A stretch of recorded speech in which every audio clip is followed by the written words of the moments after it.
What's up, y'all? It's Jam and Sam, and today we're going to restore the Norfair hot lava area from Super Metroid. And so, while people are pouring in here, one thing I'm going to do is listen to the original track, so we can get a feel for it before we begin.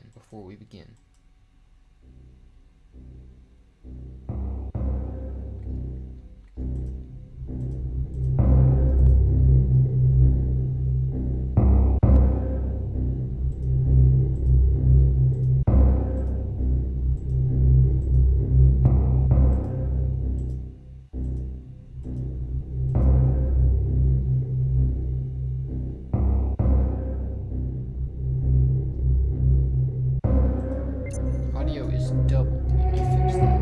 How about now?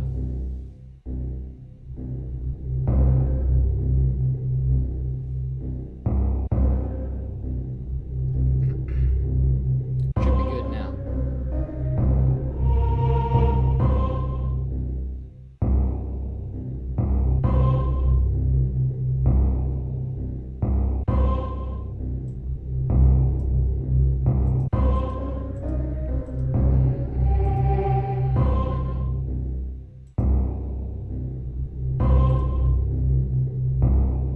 Good luck. Thank you.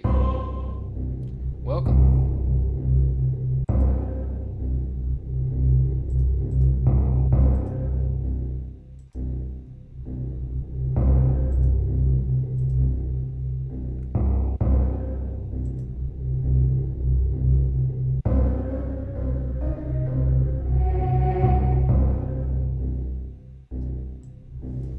Whoops. One second.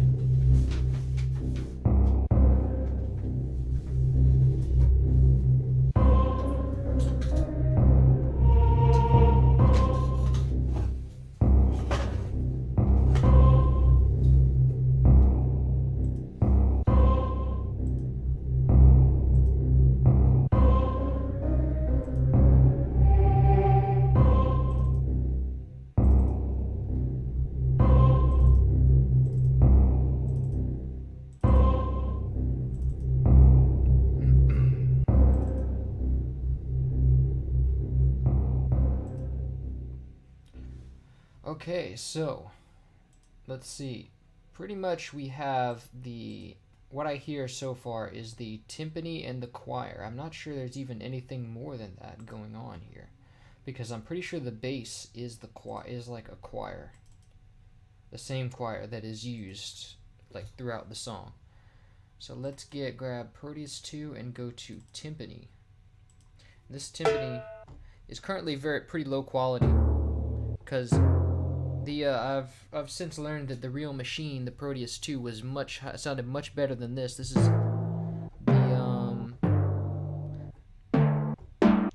the sample rate of this was much higher in the original machine. Much better quality. But this is what we've got to work with. So now, as far as I know, nobody has a real Proteus 2. So that's gonna stay like that for the foreseeable future. And yeah. So let's see what we kind of have going on here, because this, as far as I know, is the only two instruments that I hear. Take it track by track. So this is the timpani.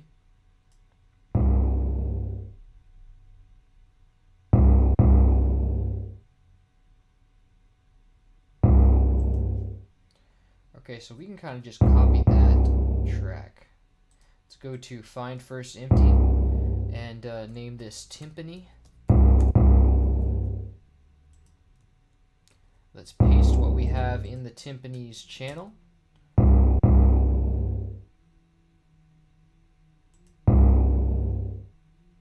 And let's make sure that we quantize it, because VGM trans, when it converts to MIDI, it gets the timing a bit wrong. So we just quantize it like that and we'll be good.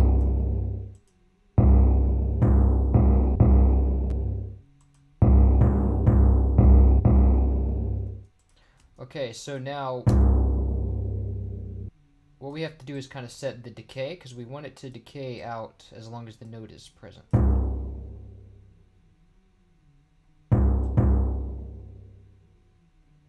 Perfect. Now let's give this a mixer track and call it Timpani.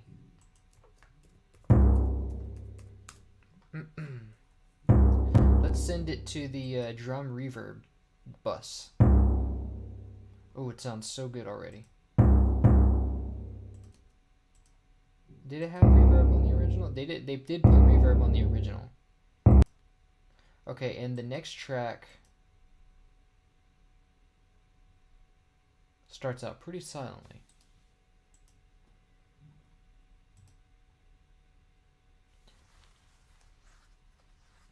Definitely not Mega Man, because that I feel needs to be played on a real guitar to really reach its fullest potential. I don't feel that there's much to be gained by having a Mega Man, a remake of a new Mega Man soundtrack in this way. So we got this choir sound, and I know as well I need to have the orchestra hit for choir. So now, did I save an NKI of this? No, I didn't.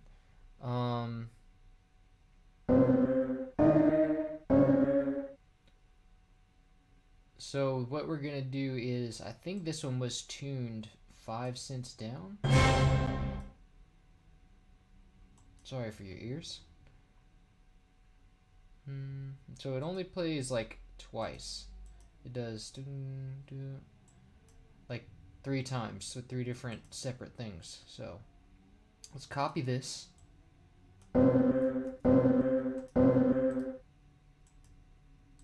Make a new pattern, call it choir 1, because I know we're gonna have more choir parts.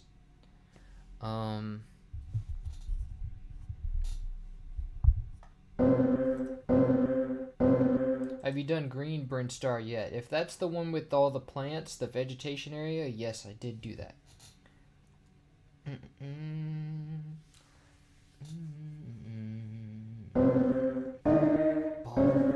boom. Exactly.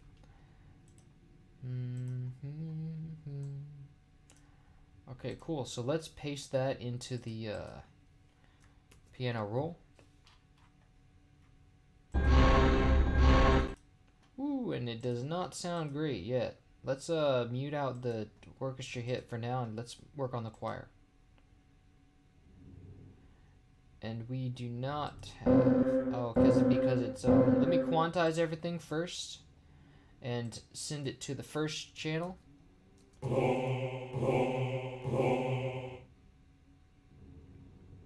And we can unmute this now because I'm not using it. And I think we need it an octave up.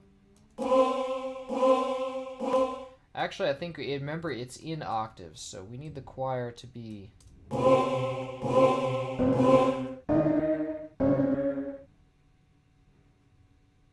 Yes. And we definitely want to bring down the velocity here.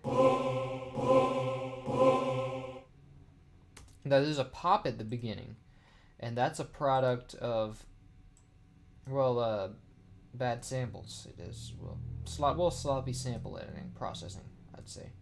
So there's a pop at the beginning. We want to remove that by giving it just a little bit of attack.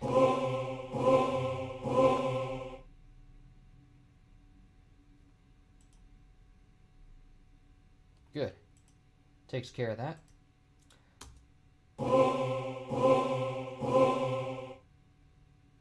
But there's a stop at the end of it. You hear that?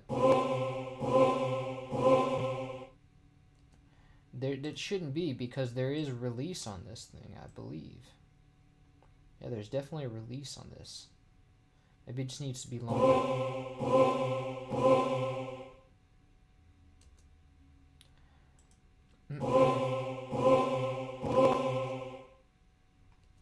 And how short are these choir hits in the song?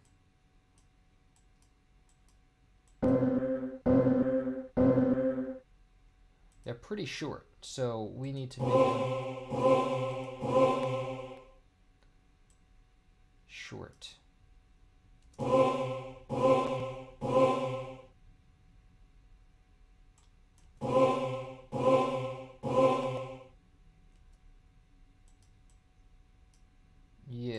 maybe a little bit longer. And a little bit more release.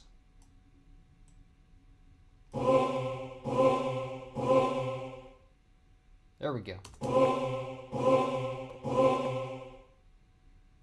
Perfect. Now see, these things plays, there's really only 2 iterations here, so I can remove this and just kind of paste this around.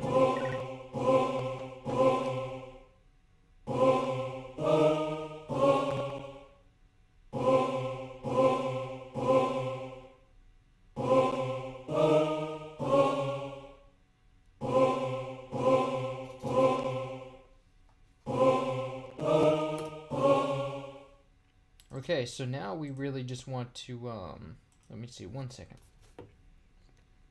Those are supposed to be choir samples. Yes, they are. They are very compressed. So they're going to sound a bit different, but if you can detach yourself from the original a little bit and like recognize where the compression is, it'll definitely satisfy you. Let's see.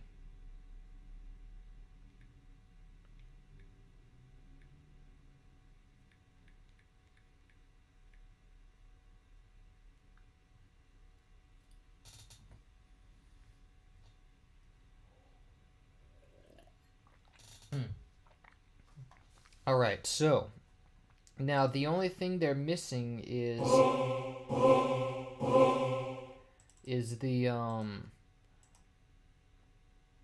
the hit part, because if you listen in the game, they're kind of like, they kind of have a little, it's subtle, but they have an orchestra hit in there.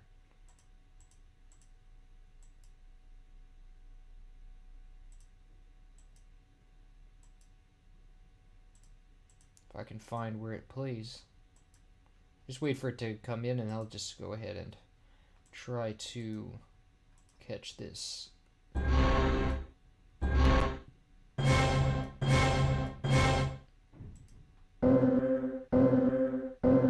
hear that hit? That's an orchestra hit. It's very, you can kind of hear the similarity in whenever it, because it's pitched down, but let me see where it actually plays.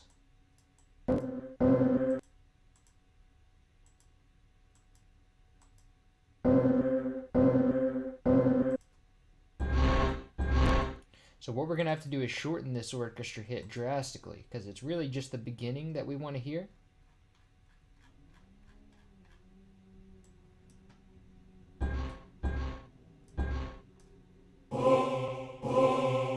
And so what we can do is take this part and copy it to the second channel, because the orchestra hit plays in the second channel. But that's not quite loud enough for the orchestra hit. It's still too far in the background, so let's boost it a bit. And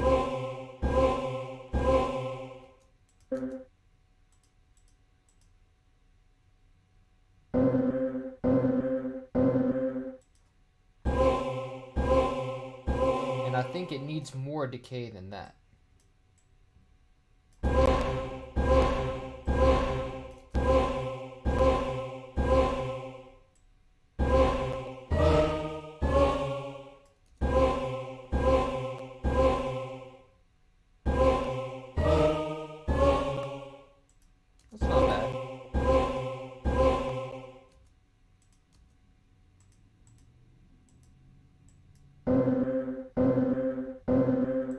It still has a sharper hit there. I need to sharpen it. Sharpen that hit.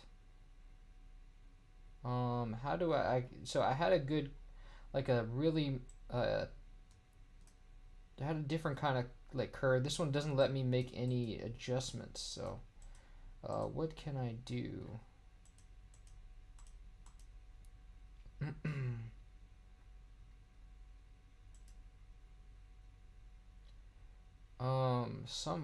What was that modulation curve I had on the other one?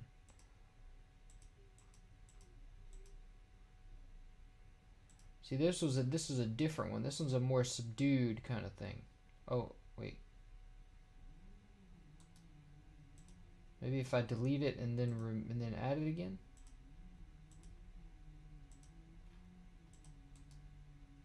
No, I just can't add anything to it. Okay, well, I think what I'm going to do here, instead of doing it all inside Contact, because obviously Contact is giving me some issues, I'm going to go ahead and grab the sound. And hold on one second.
Alright, sorry about that.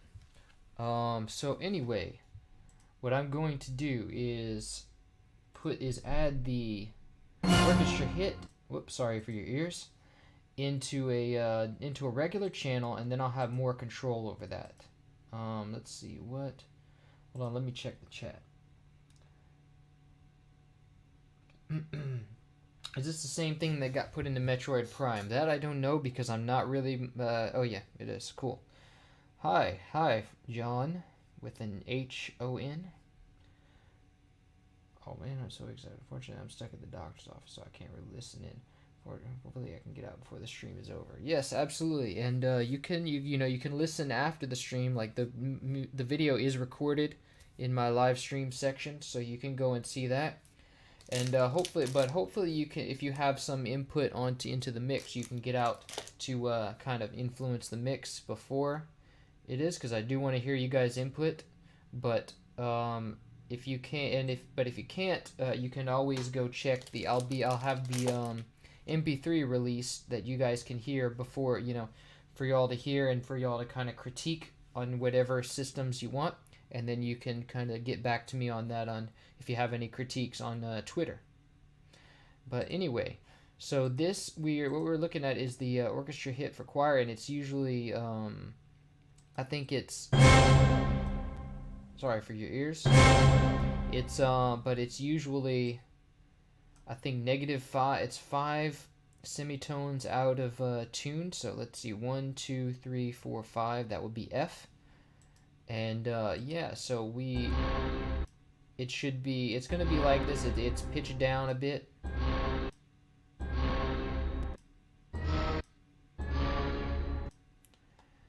And so what we want to do is get that really sharp hit and kind of let it do its thing.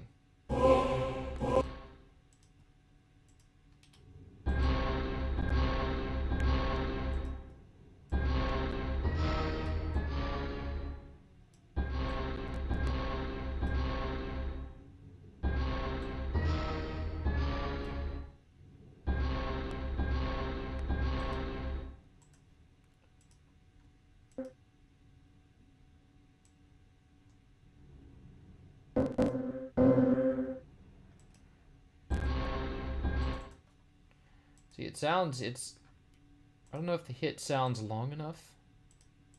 It's very hard to work with these compressed samples. You can kind of hear where the brass comes in like that. Like there's kind of two hits to it. And you can kind of hear it. So I think it's definitely ringing out as long as the choir is. But what I need to make sure is that I do also not have enough latency for this. I need more. Cool. Definitely need to turn the choir down a bit.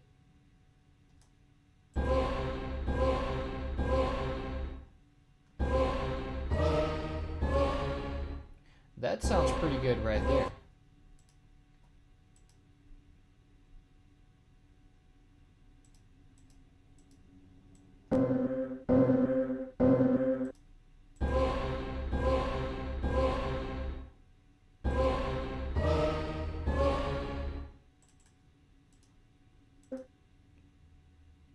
That sounds about as good, as close as we're going to get it, considering the amount of information that was lost with this sample.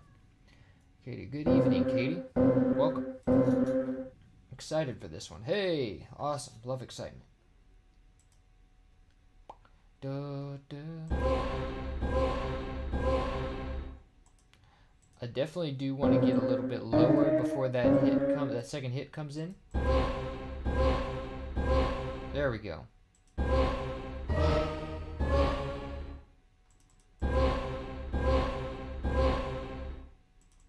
And I think the choir could use a little sharpening as well, like as far as the envelope goes. Yeah, it kind of sounds like it should have a compressor on it almost. Like this. Maybe not so much like that. Like that.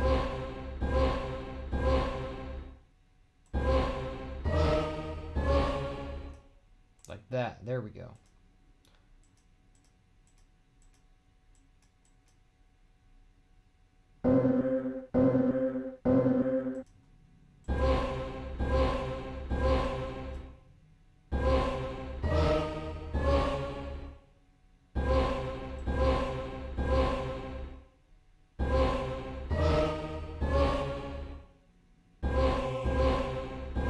It still kind of sounds like it has a slowly building thing, which means that the choir, like the orchestra hit, is still not loud enough compared to the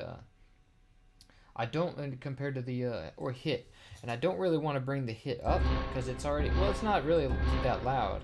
No, it's not that loud at all. Actually, we can bring the hit up. Let's bring it up to full volume.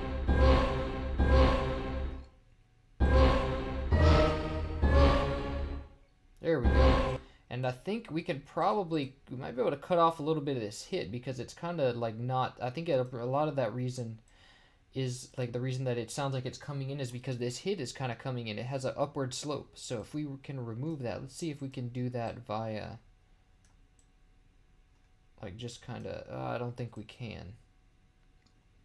So anyway, let me cut off the beginning of this. Whoops, sorry for your ears.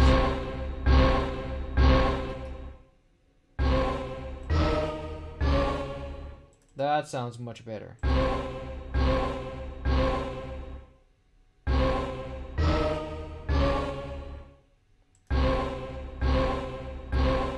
Okay, cool. So let's just call this choir then if we're only going to be using... Well, we might be using more instruments, I don't know. But let me put this into a mixer track, and that'll be good for now. I think we like it the way it is. Let's put this in the lead channel because it is pretty much a melody.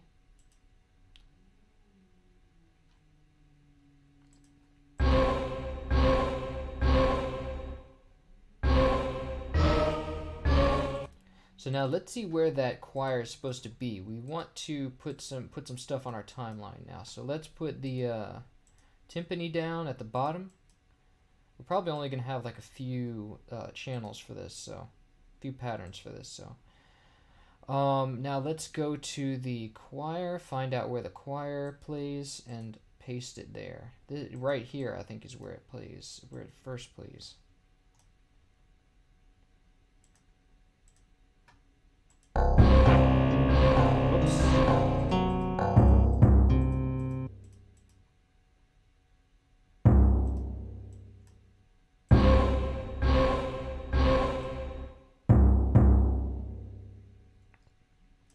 Okay, and the timpani, how loud is that? Too loud. I want to bring it down to -6.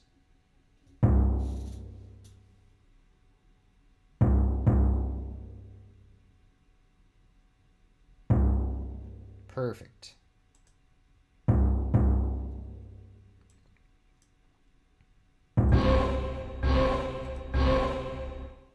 And it also, the choir also plays here. And then the second part of the choir plays here. Now let's slice this in two so we can drag this part out to here.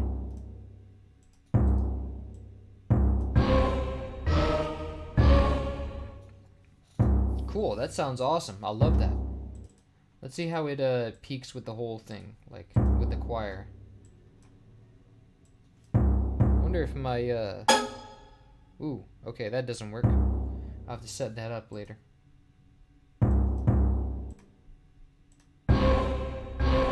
Peaks at about 3, that's okay. Might need to turn that down later. Or now. -3 would be good. Just because I know the bass is going to peak that.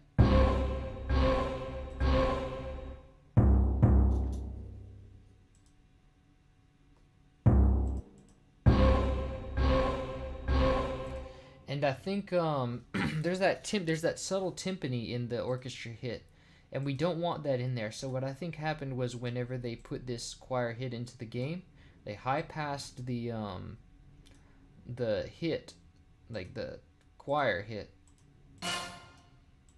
and so that, and to kind of remove that. So that's what we're gonna do as well. That's too much though, so let's give it a wider curve, more resonance. And when you use a high pass, resonance kind of lessens the effect of the high pass. So now see, it's just the crash. We don't want all those lower frequencies in there.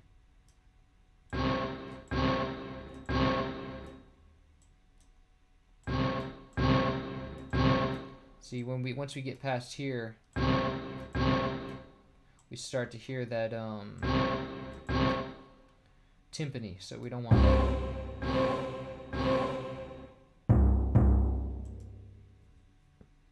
Okay, so that's good. I like that. Let's see what y'all are saying. This is regular Norfair. I didn't know it was called regular Norfair. By lava area, do you mean the first part of Norfair or Ridley's Lair? I don't know. I don't play this game that much, to be honest. Anyway. Let's see. Hey, welcome. Got a few more people in here. Do I hear a flute train type? Why do I hear a flute train type whistle after the hit? Because it's very compressed. That's why. It's well, I mean, you mean in this one or in the game? Because this one, it might sound like a train whistle because it's lowered. It's brass, but it's lowered. You got it pitched down. It's just a weird pitch down effect.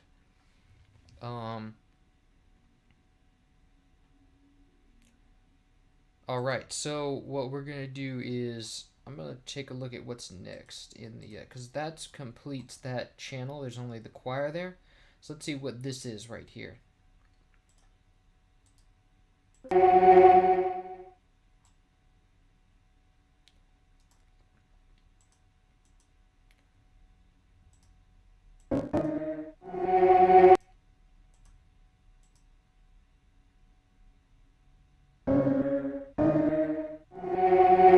Looks like it's another layer, actually.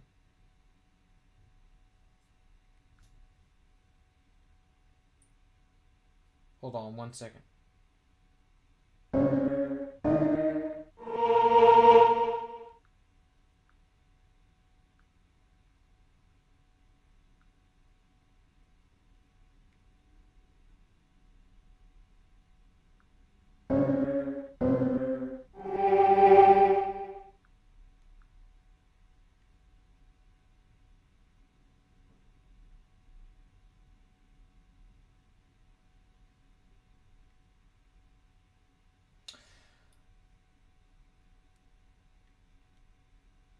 Okay, so this, I think it's another layer there. So let's play both these tracks in conjunction and see what we get. Oh, that's another part of the melody. All right, so they kind of overlapped, and then there's another. So it starts off da na na na na, and then it comes in with with just the choir. Right. They probably it comes in with just the choir. Basically, he uses attack to like phase out the hit. Well, not phase out, but like he uses attack to kind of remove the hit and slide into the choir. So what we're gonna do is just the same thing, but not play the choir, or we'll use a different choir patch with more attack as well. So basically, we just need to copy this. And actually. Okay, so it looks like it's a whole melody. I don't know this tune by heart, so I didn't see that coming. But basically, it's a whole melody. So let's copy this. Let's quantize it. And now we need this. So this is going to be 2 bars long, so we need to move this down here. And this will be... Actually, this is going to be down here. This is going to be over here.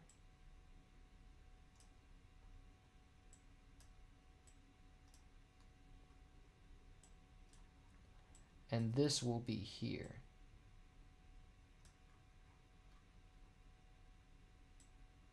Here. So basically we want to do this again. Paste it like this. And we want to make sure that this guy is octaved. And also we want to make sure that it is normal velocity. And also we all want to make sure that it's all did I layer these still? So I want to make sure that I remove all this, because this is no longer relevant. But it's in channel 3 now, so let's put it to channel 1 so we can hear the choir through it. Okay, something went on there. Somehow these got moved too much that way.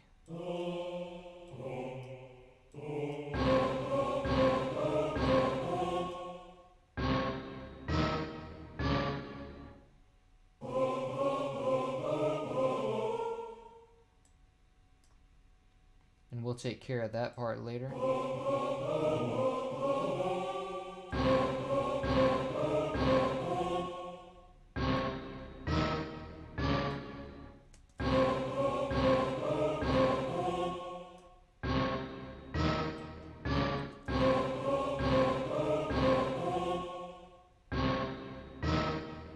And then these we'll put in another channel because they're going to have a different choir. So let's change it to channel 2. And then we'll load another patch in there to match it later.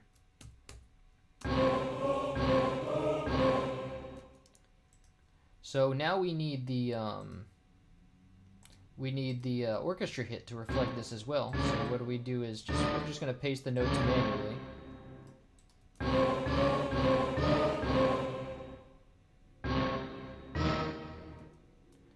And then this one's going to go over here, as well as the other ones.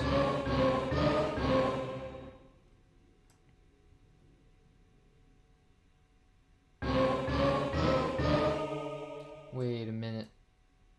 This one is right here. I think. No. And this note needs to be here.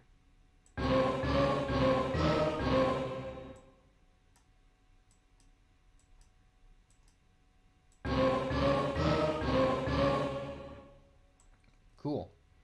That sounds good. Anyway.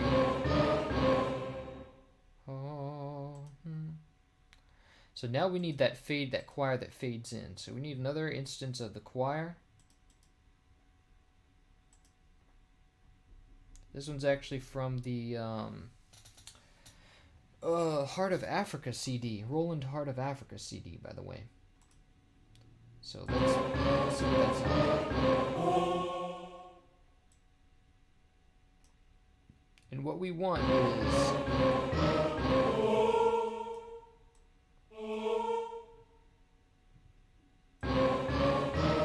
Is this not loop? Okay, cool. It does. Ooh, that's way too loud.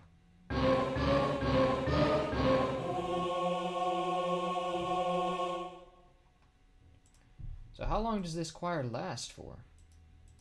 Is what I want to know.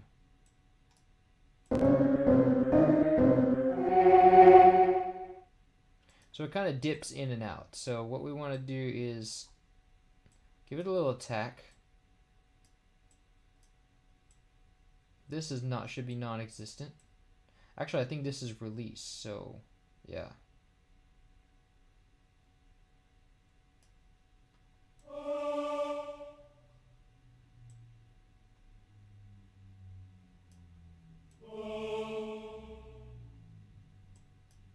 Probably is release.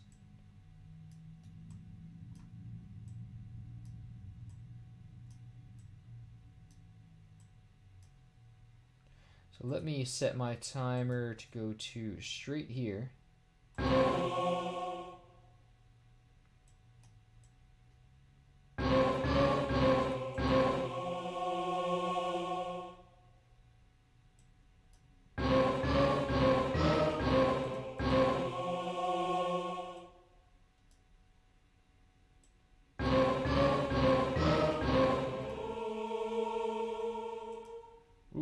Okay, this is supposed to be here. And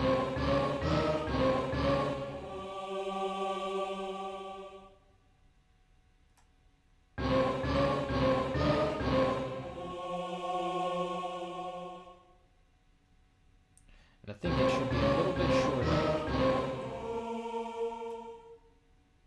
Maybe a little bit longer.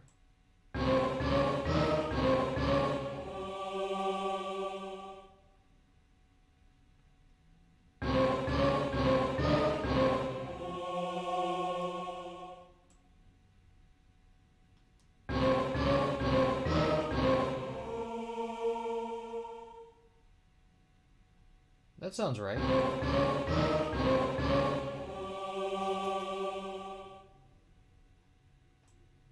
I think it needs to be a little bit shorter.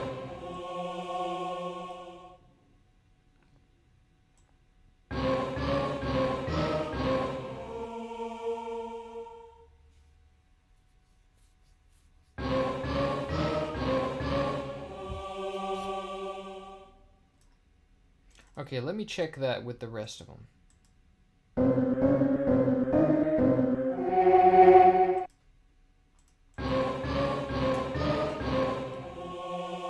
And I do hear that kind of second hit a little bit in this melody. So let me kind of raise the sustain on the orchestra here.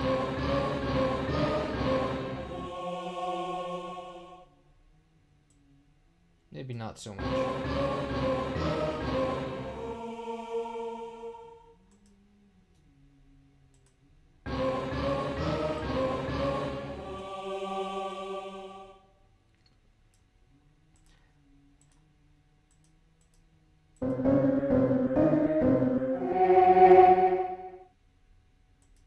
sounds about right. But I think that choir should be the coming in choir should be louder.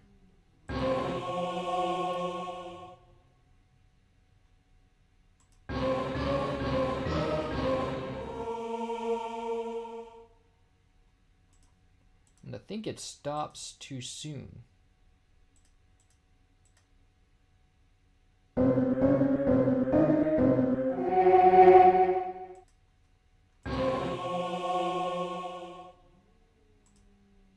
Yeah, it probably needs to fade out slower.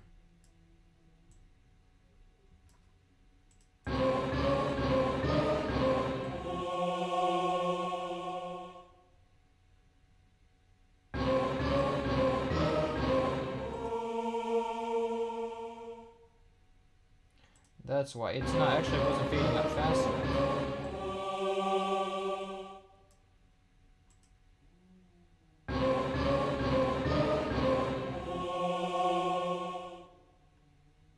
No, wait.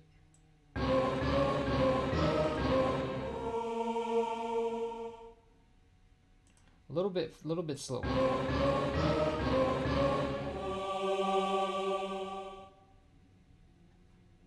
That ought to do. And I think it should creep in a little more, like it should start slower. Yeah, because this curve was like...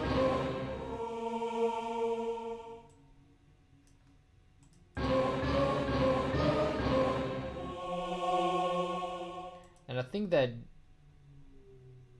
hit is a bit louder. There we go, much better. And the choirs that stab are kind of like, they're a little bit too long.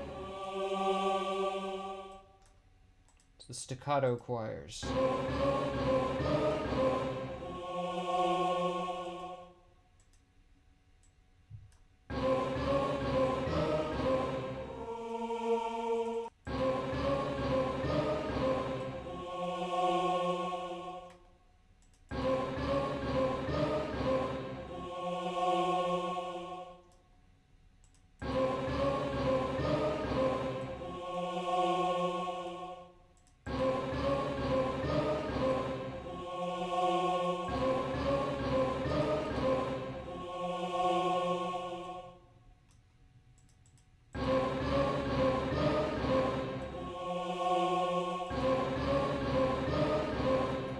There we go.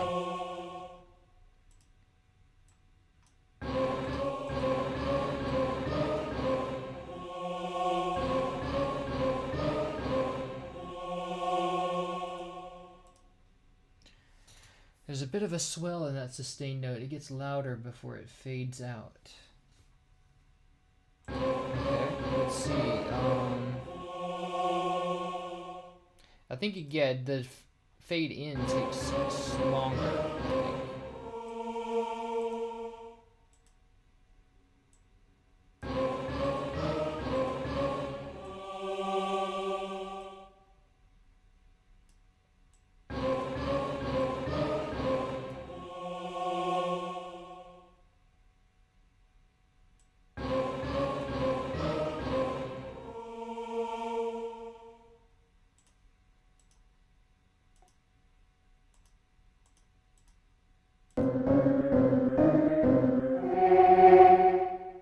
Yeah, it's sharper, you're right. Perfect.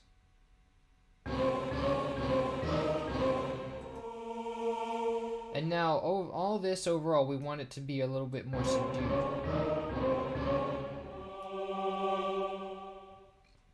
Perfect. We want it to be darker. We want it to be dark. Dark.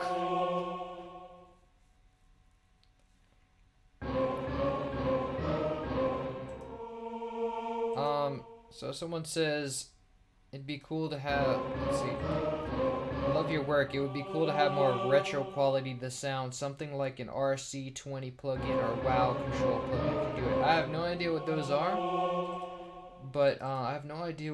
but one thing that could do it is a Ferox to make it sound more like a 90s tape, like it was on a record or something. So if you do that, load Ferox. and then bring up the saturation to about 25, 27. Makes it sound like it's on a tape.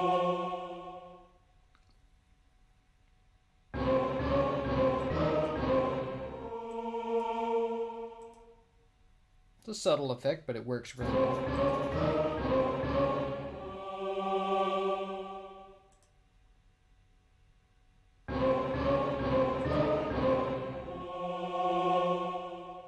Beautiful. Love it.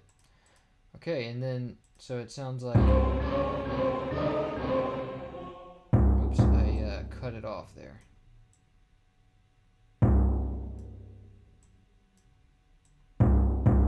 Whoa.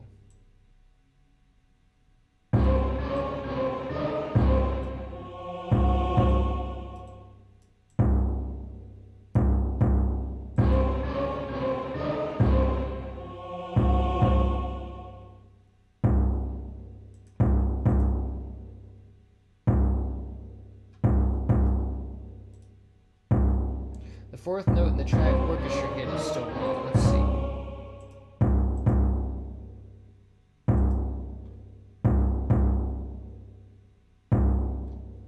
Wait, what? The fourth note in the track orchestra hit. Let me check, because it doesn't look like I have any wrong notes.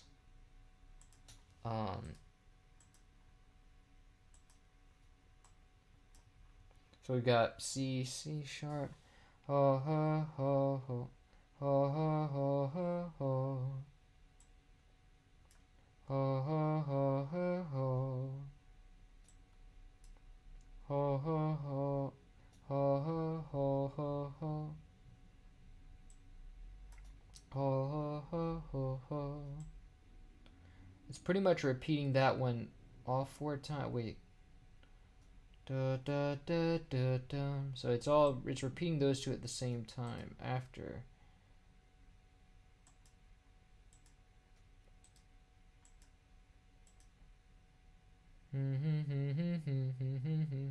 Oh, yeah, you're right.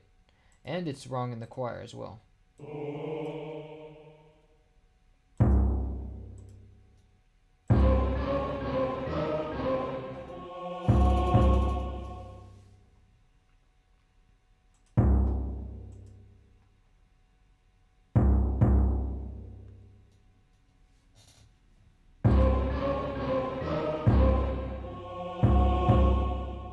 Alright, yeah, got it.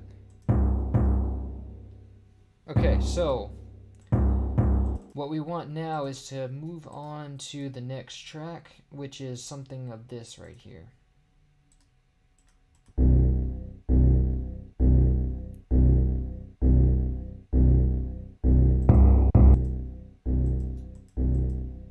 And is this the choir?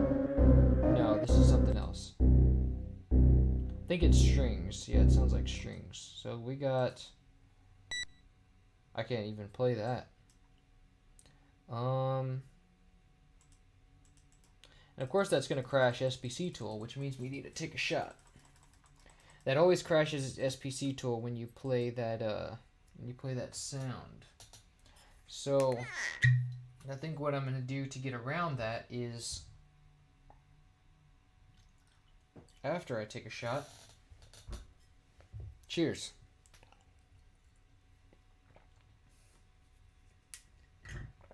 All right. Yeah. So now, what I'm going to do is go to VGM Trans. You guys won't be able to see this, but I go to VGM Trans and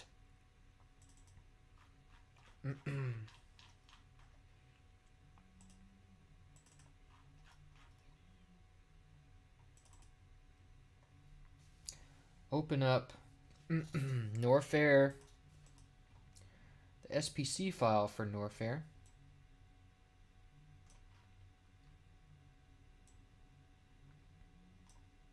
Which is which number?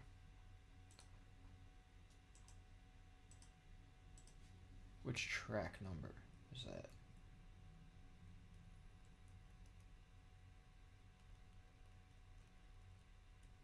Where is it? Norfair Red Hot Lava Area 21.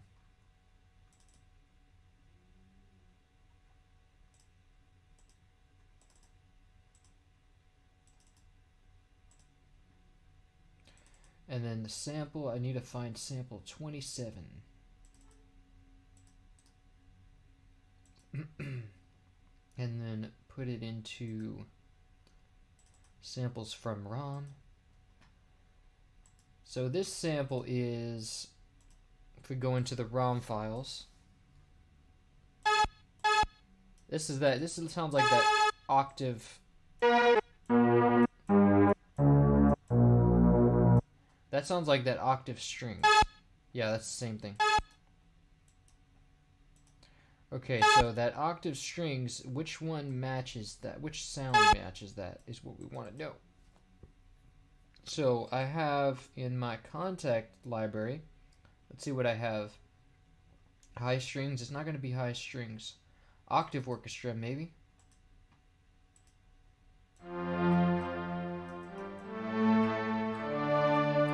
Yes, that sounds like it, but it's, sorry for your ears. That sounds like the one, but it's not, it's gotta be able to fade in slower, which I think is probably just because they have a curve on it.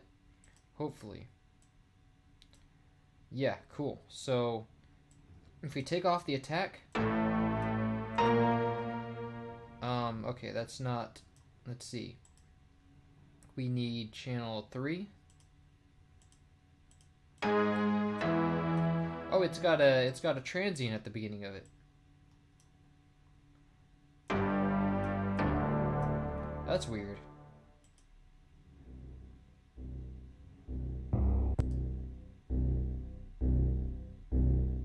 So what note are we playing there? What note do I have to play to match that? Playing a C. So let me find that C. Let's go to a new track and call it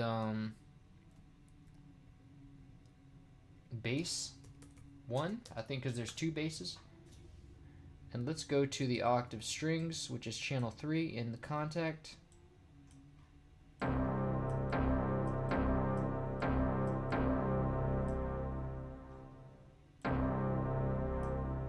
Or channel 3. It's going to be lower than that.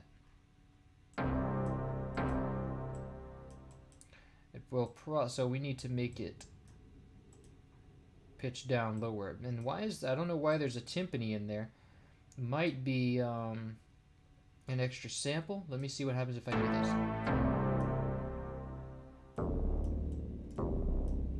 Ooh, that's weird. So maybe it's not that low.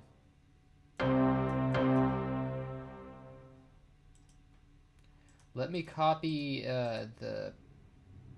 let me copy that pattern, which is only really just 1 bar looped indefinitely. And let's see how it fares.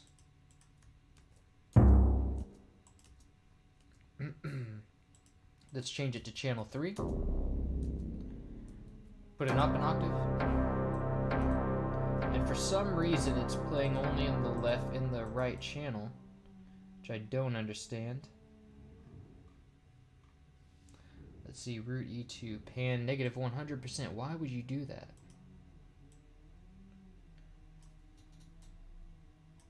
I swear some of these libraries are done so terribly. So we really just want it to be center. Let's hope it's stereo stuff. Well, for bass we don't really need stereo. Yes, it is stereo. Cool. Now it's definitely we can't really remove that timpani hit at the beginning.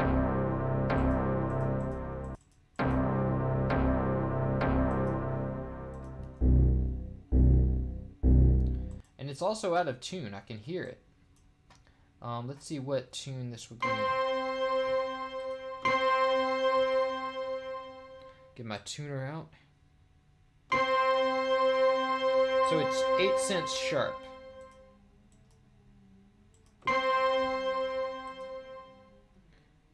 And also we want to make sure that we send this to a new out channel so that it doesn't go into the choir's bus or in the choir's mixer track. And we want to say that this is going to go to 3 and 4, plug in out 3 and 4 for contact, and contact is going to route that to, let's see, 3 plus 1, we want it to go to 4. So let's go plus 1. Cool. Let's name this base 1. And then we have, now we want to make this kind of, we want to give it an envelope.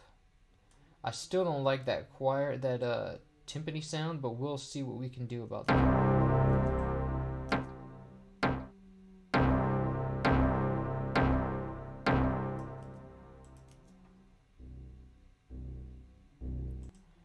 Oh yeah, and I forgot to tune it. It's negative 8 cents, but that seems like, it doesn't really seem like enough, does it? Negative 8?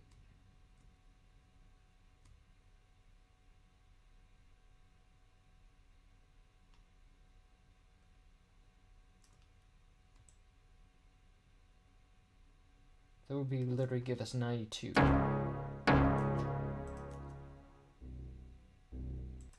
It's still not tuned right. Maybe it's just this sample. It's probably this sample that's out of tune.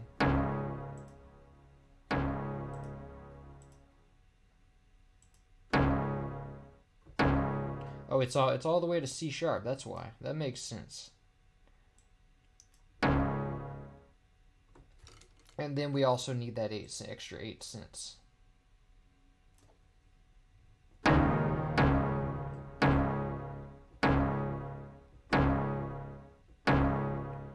It's a little bit, that's a little bit overshooting it.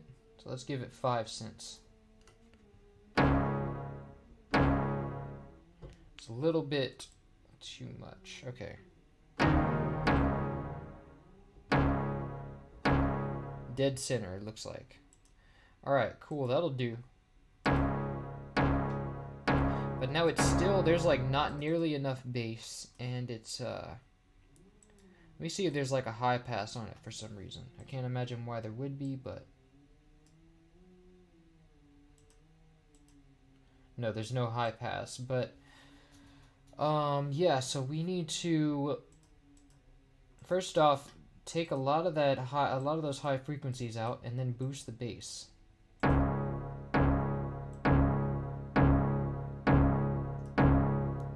We also need to boost it to 6 dB. But that transient still sounds really bad. So what I want to do, I did try putting it down an octave. It doesn't really work. Let me see. Maybe it's just because of that transient that it sounds so bad.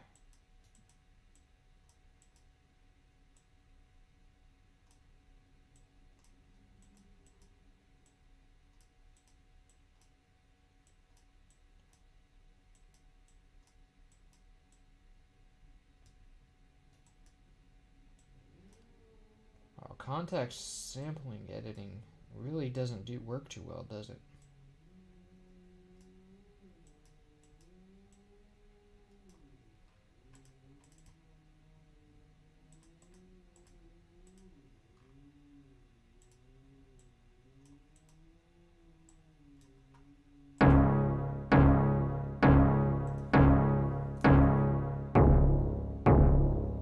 It might just be because of the transient there. And SPC tool crashed again, so that means I gotta take another shot. I don't know why it crashed this time, but it did. So, the stakes are raised now.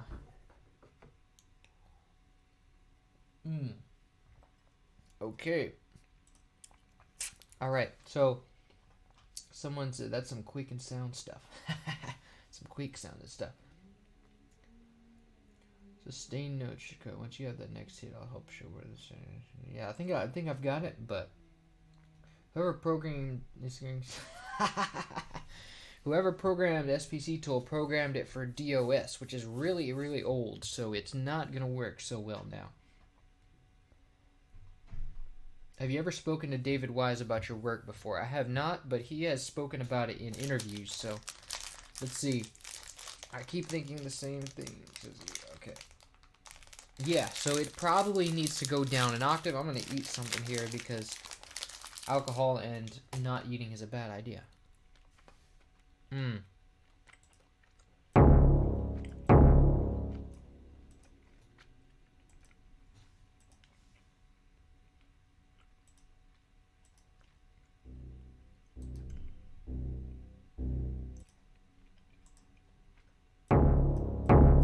That's probably it. But at the same time, I can't get past that transient. And we need it to, if I try to put a tack on it, watch what happens.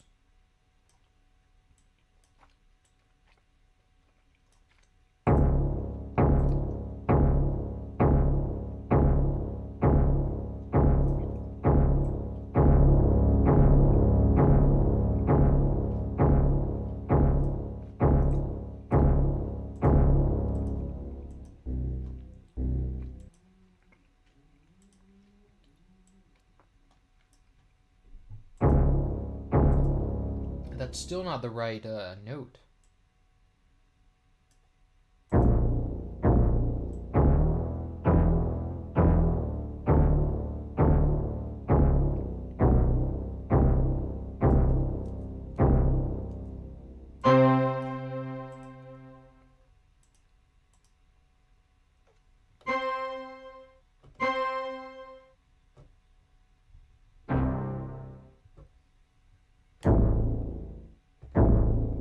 That's an A down there.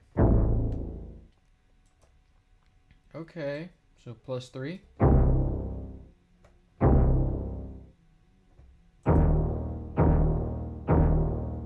That's weird. Oh, because I hit an A. Oh, no, that's right.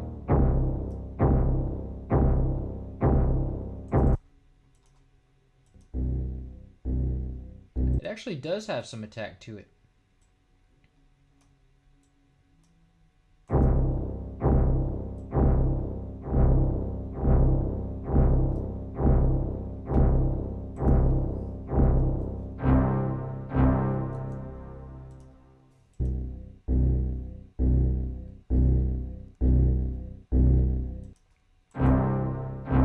It definitely needs to be an octave lower, but I can't use this patch because of that transient. So what I'm gonna have to do is find something different. I don't even know where this came from, but I'm assuming it came from Roland Orchestra Strings. So let me see if Marcato Strings would work.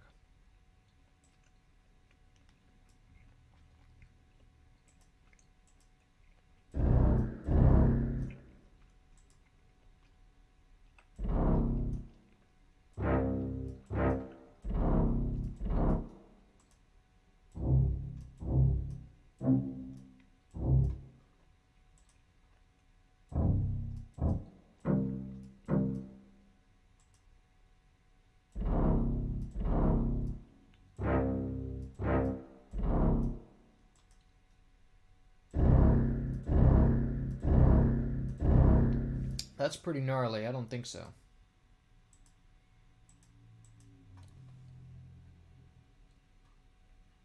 So let me see what else I have. If I don't have a proper sound for it, I'm going to have to go take a break and find one.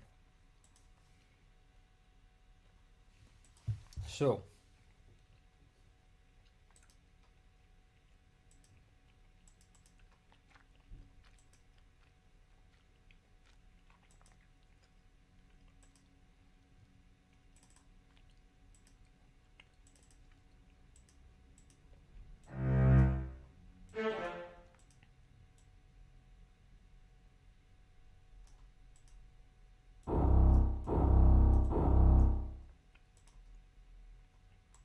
SPC tool crashed again, man. I'm not taking a shot so soon.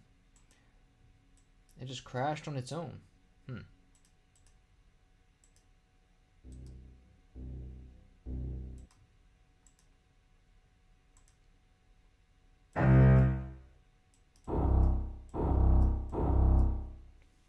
So let me see. I'm gonna have to probably go look for a new sound. So we're gonna go off stream until I find it. Well, actually, I don't know if I need to go off stream. I can open up my libraries that I have. Moving the sample start just slightly beyond the transient.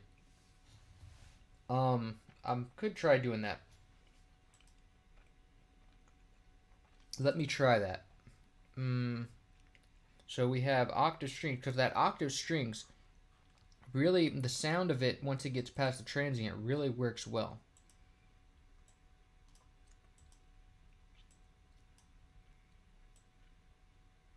And so if I take the sample start and move it past there,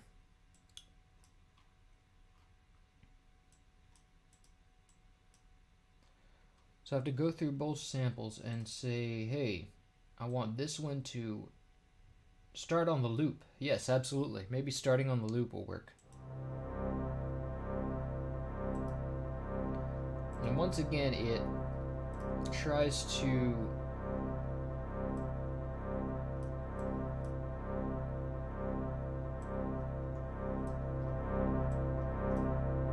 pan all of them to one ear. Now we need it to kind of fade out.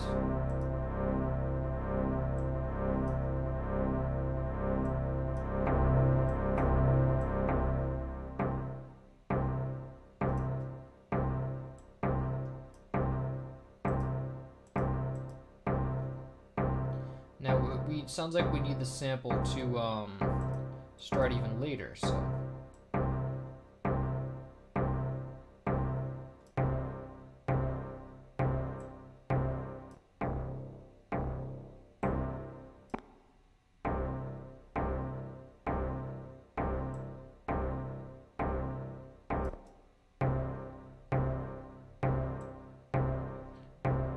Actually, that ought to work.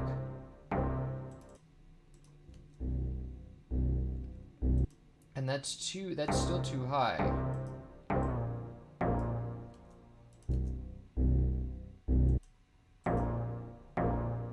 That ought to be the right, let me tune it just to make sure. And also I have to send it back to that, mixer track.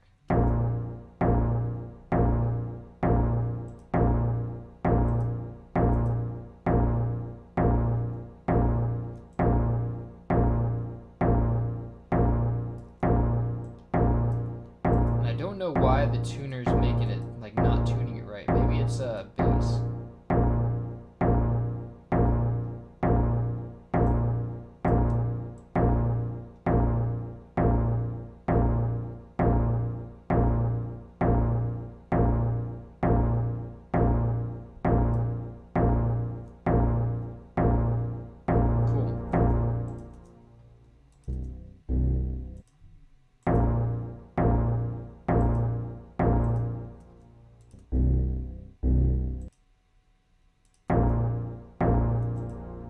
Now maybe some attack should take care of the rest of that, because I don't know why it's not letting me.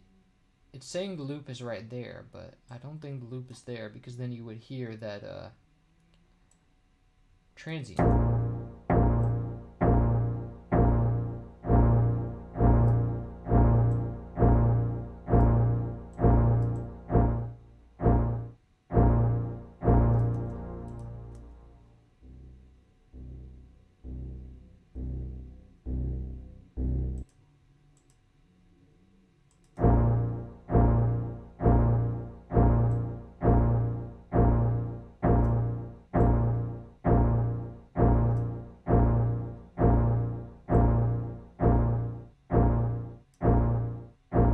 That ought to do right there. That sounds pretty good. Yeah, it's saying A sharp, but I don't think it's, so it says tune it up to B. I thought that sounds like, yeah, I see what you mean. It's still a little bit low, but it's not translating it accurately, is the point. So let's see, bring it back up to 1.9.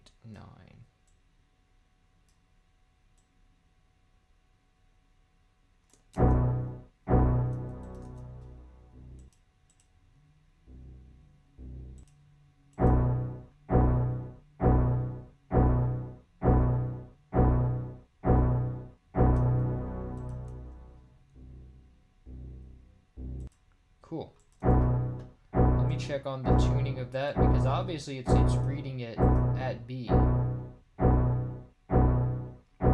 for some reason.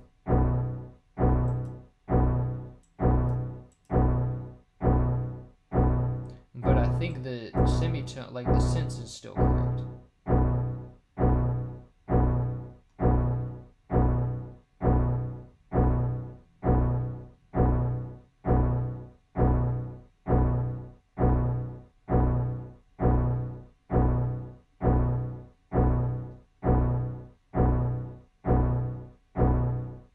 There we go. That ought to do it.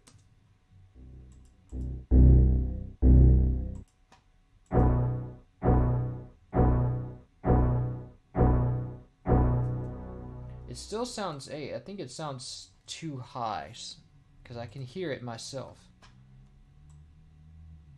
Let me just tune it by ear, because this thing is obviously not working.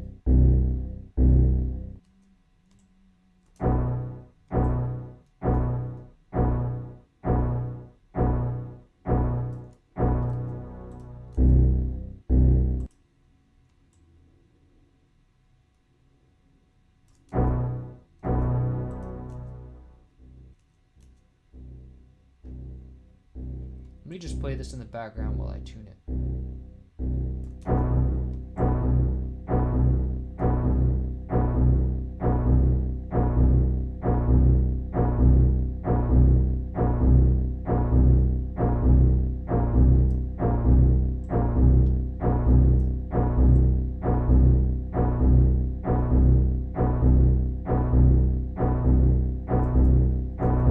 That might be right. I don't know.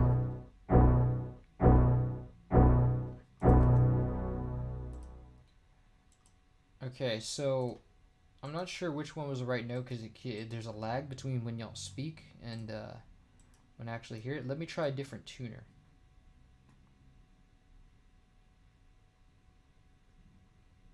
I think I actually removed my other tuner.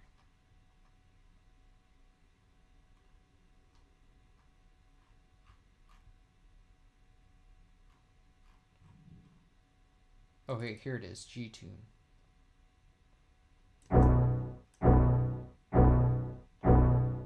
It's also reading it at B.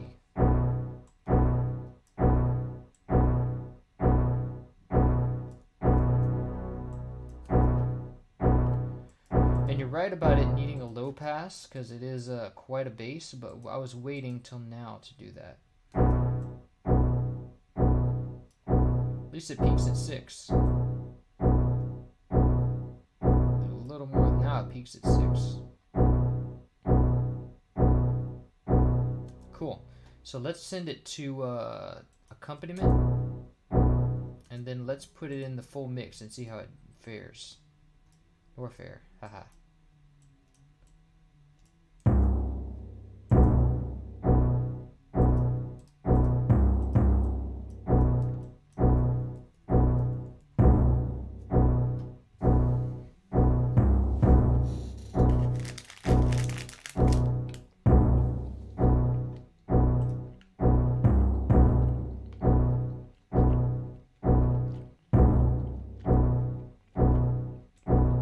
Sounds a bit flat.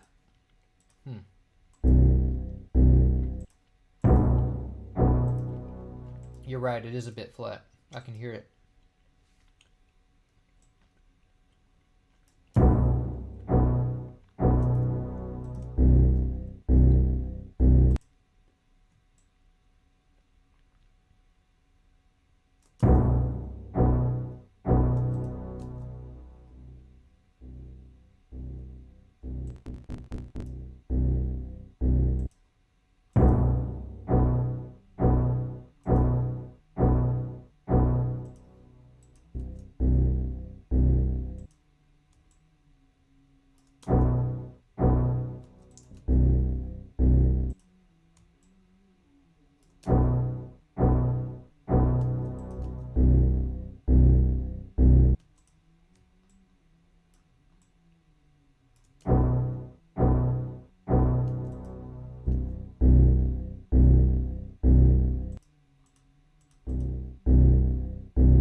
sounds about right.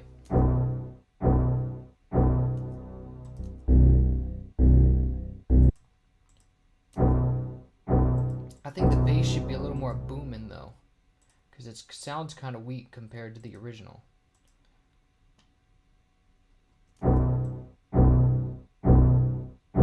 There we go.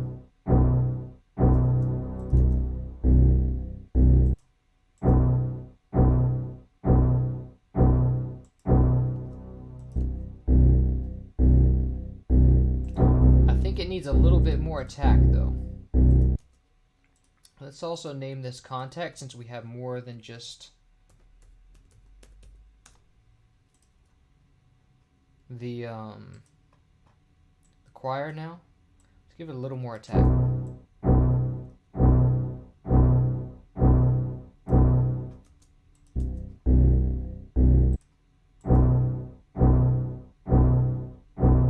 Beautiful, love it.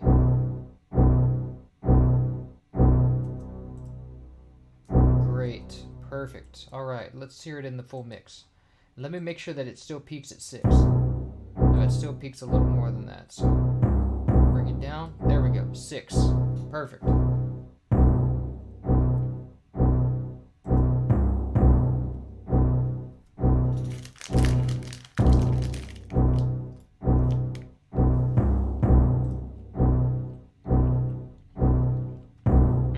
Maybe 60, you say?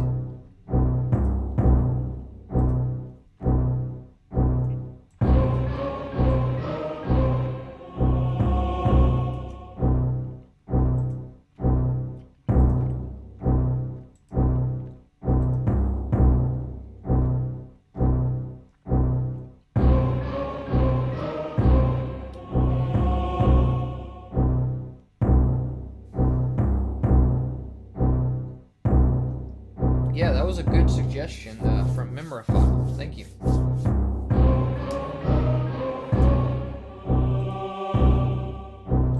I think that choir needs a bit more cutoff.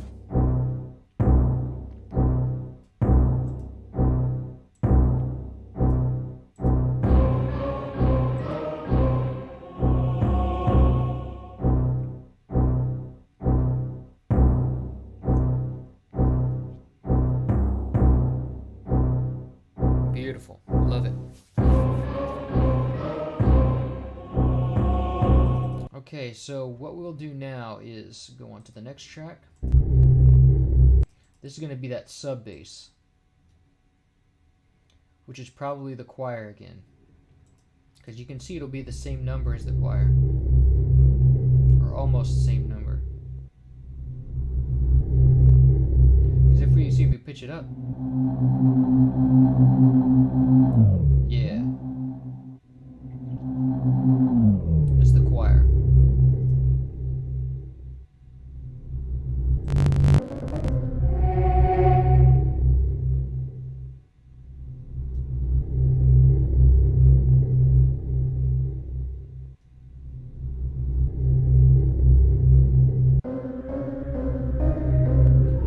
Stored at 24, so that kind of makes me doubt maybe it's a different choir. Let me go into VGM trans again and see what it, and make absolutely sure that it's the same one.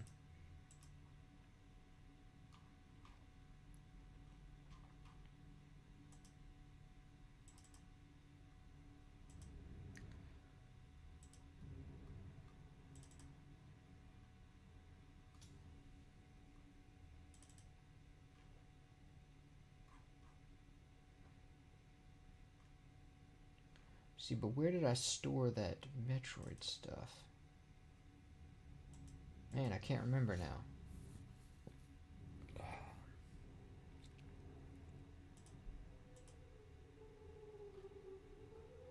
Here we go. Okay, so sample collection, we need 27 now, I think. 26.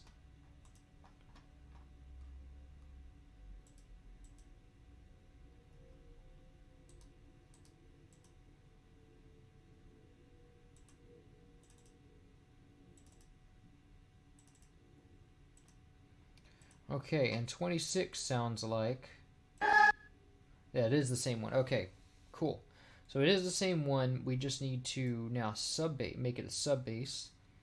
Let me see if I can use the same channel.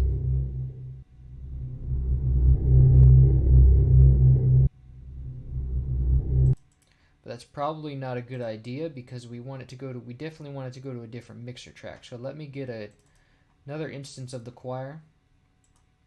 This is going to be channel 4. And so what we want to do is take also make it fading in and fading out. Because if you listen to the envelope, it's like, watch when it comes in.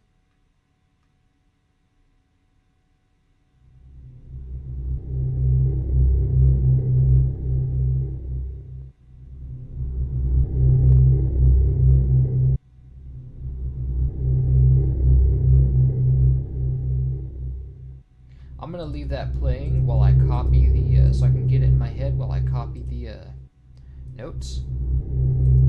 So let me go, let's call this sub bass.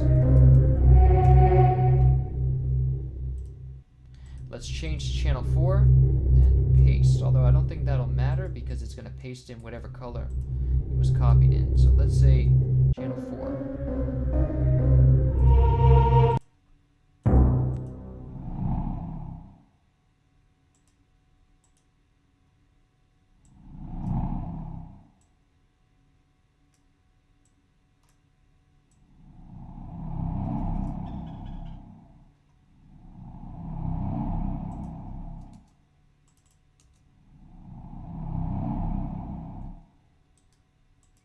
But it doesn't start off right away.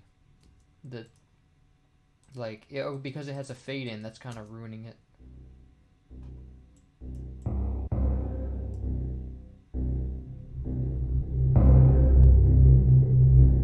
Oh wait, it actually doesn't play that first note. See, like you have the first timpani, and then it doesn't really express it until the next one.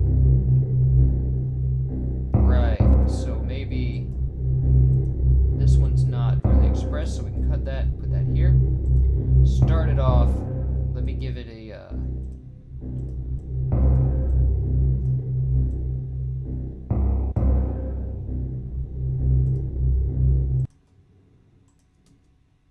I think it's even an octave lower than that.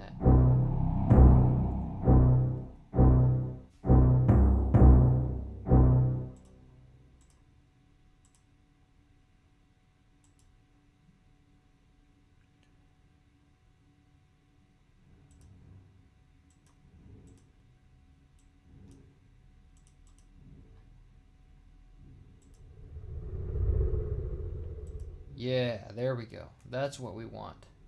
But it's also an octave. In octaves, remember that. And it's got to be a lot slower than that.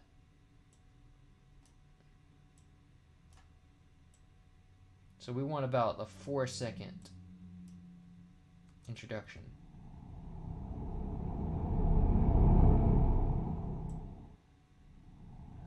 And we want it to take 4 seconds to fade out about.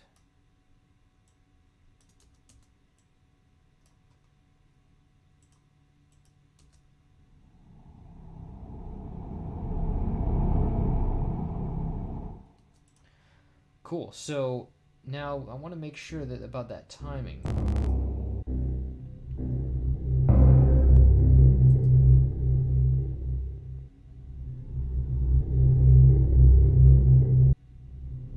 So that first one takes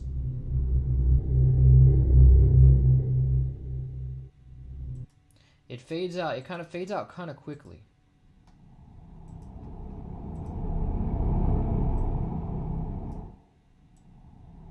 See, we don't want it to get cut off like that. We want it to be able to fade out all the way before actually stopping.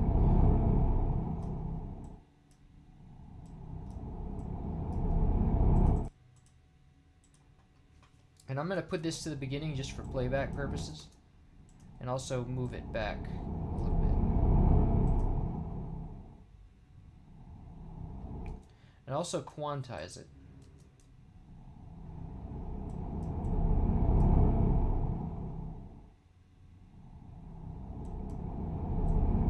think I might want to also take this down.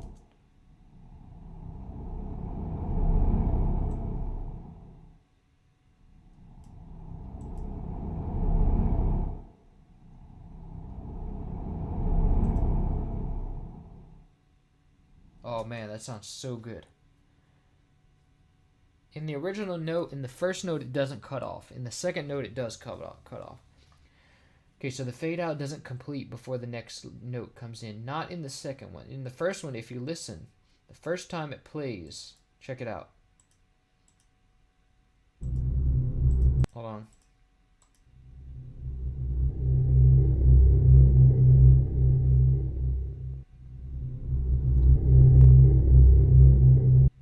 See, the second one gets cut off. The first one pretty much plays out almost all the way. So I think it's a little bit cut off, so I can probably put it where I had it before, and it'll still make sense.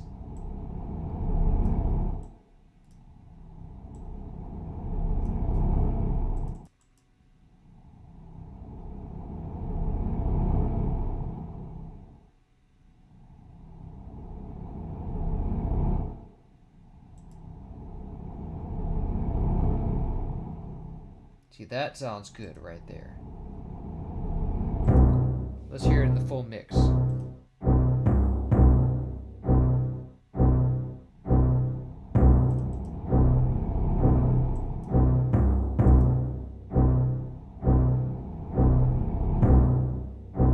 think it's the wrong note?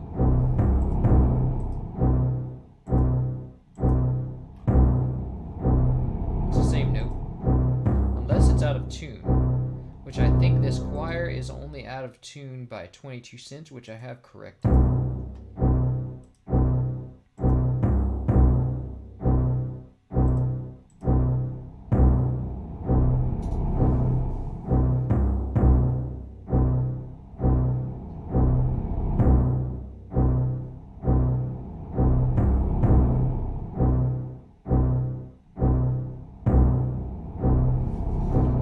Is there reverb on that last one? No.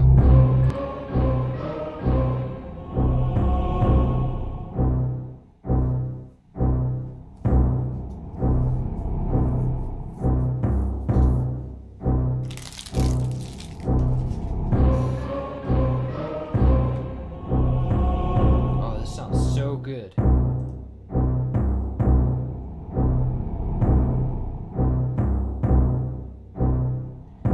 Okay, so you said maybe, so right now it sounds like noise. It doesn't sound like a drone on the correct note. So maybe it's tuning, or maybe it's an octave or something. I don't know. Let's try the octave thing. Obviously, I can't control. Well, the tuning is not going to be a thing. Let me see what I can do about the tuning, actually, because the tuning, I can detect it. It's not, the top octave is not so low. It's not so low that I can't detect it.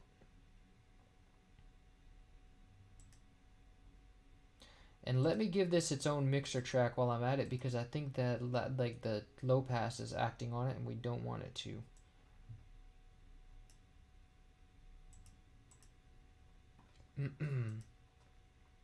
So let's send this to the next two outputs, and let's tell Contact, hey, we want this to go to about +2, so it's going to go here.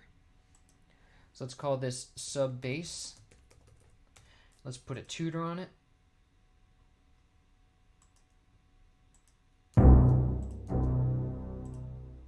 Oops, close the tuner out.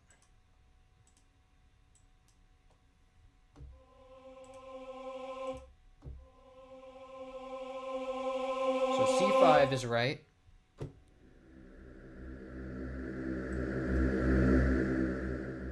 C3 is drifting about 20 cents.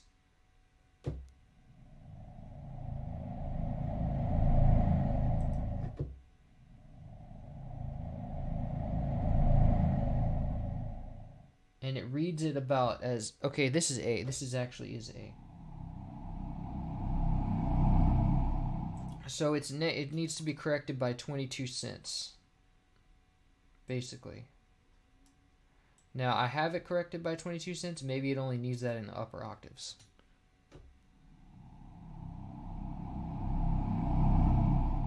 Yeah, see, it's clocking in at C.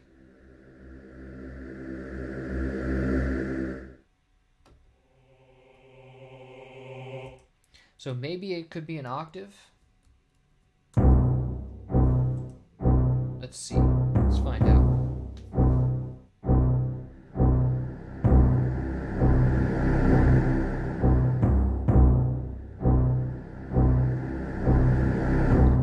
And this is coming in pretty loud, so we might want to, let's measure it.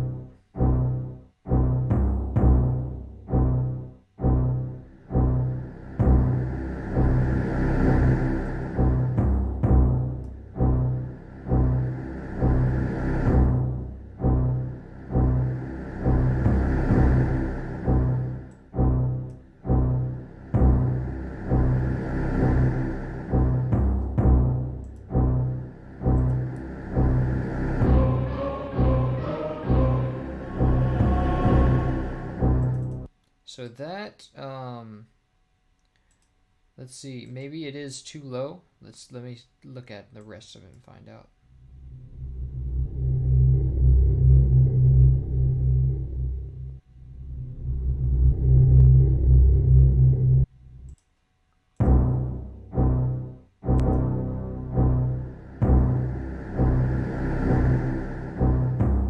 Kind of like that better.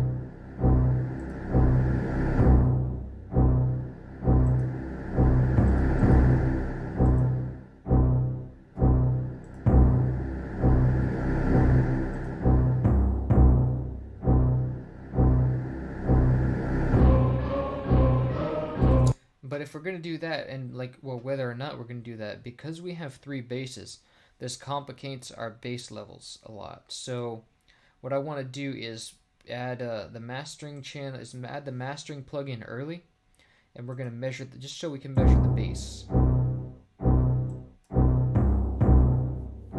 And we have to stop them all down equally based on how much we want to subtract. So we want it to go to -3, right?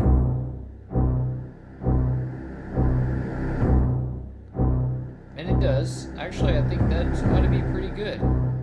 Yeah, because we don't really have many more channels to go through, so that's okay that it's peaking that loud already. I think we're almost done with this. We only have like 1 more channel to go. So that's okay. I think, what do y'all think about the, it shouldn't be a C. Didn't we tune the strings to a low B? Let's see, what did we tune the strings to? We tuned them to -60. So this definitely maybe should be, well, we could try -60 on this.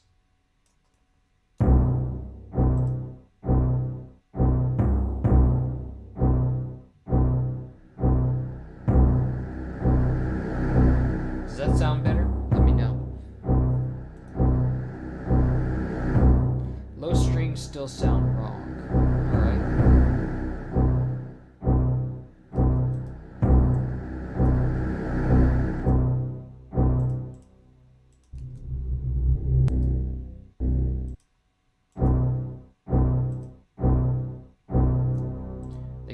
They could be low passed a bit more. There we go. Hey, what do you think of that? Whoops, I opened.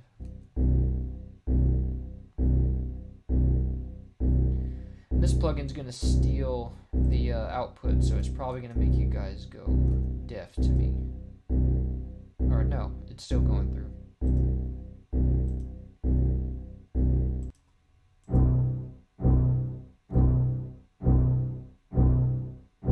Maybe it has a little bit too much bass though.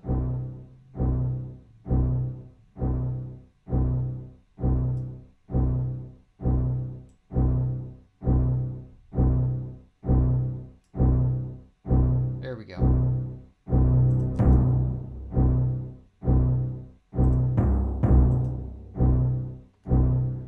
Hey.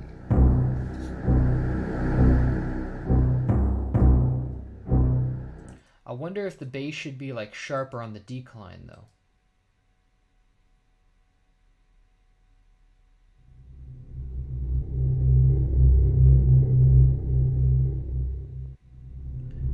should be sharp. It should be kind of like it kind of comes in really fat, like, and then it just kind of drops. When it doesn't drop, it kind of fades out really fast. It's kind of a sharper curve so that it feels more creepier. Because if it just goes, it's a lot more scary if it goes, kind of comes in sharp, very slowly, and then drops out suddenly. It creates unexpectation if the incline is longer than the decline. So let's go and kind of modulate that.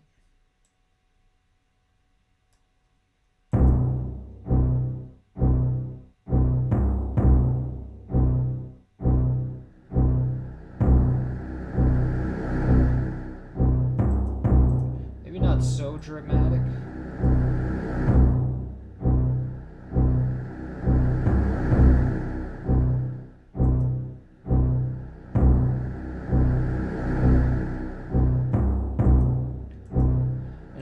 Going to want reverb on the higher frequencies of this. So what we're going to do is put reverb. No, it's not a drum.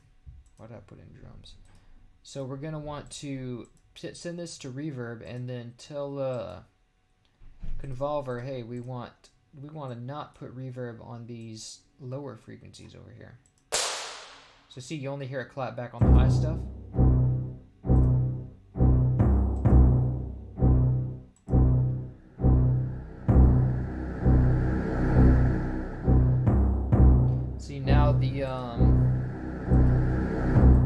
I'm going to give this a hall reverb as well.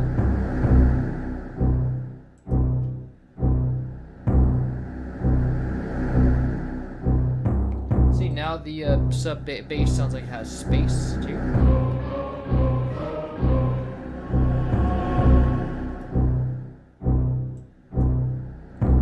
Looks like we got some peaking here, so let me do the let me use the mastering plugin right quick since we're pretty close to the end.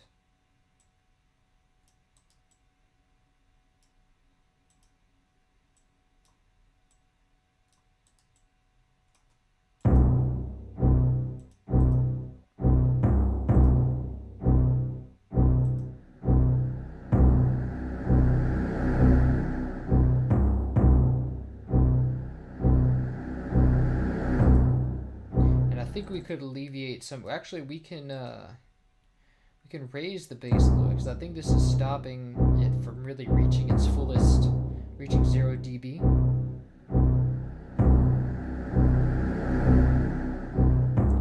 Yeah, we can raise the bass just a little bit because this track is pretty much all bass.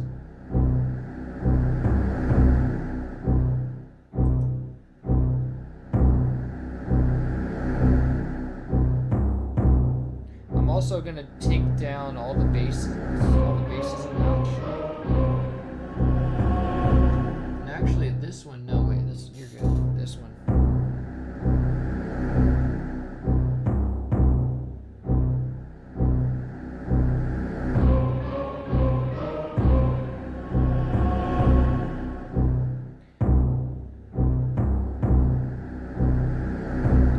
So I think actually the bass does need to be stopped down that much.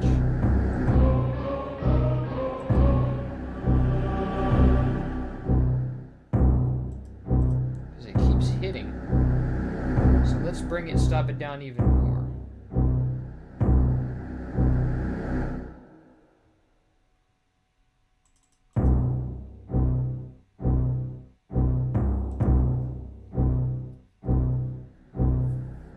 What's up, Xavier? Happy birthday, man. It's his birthday today.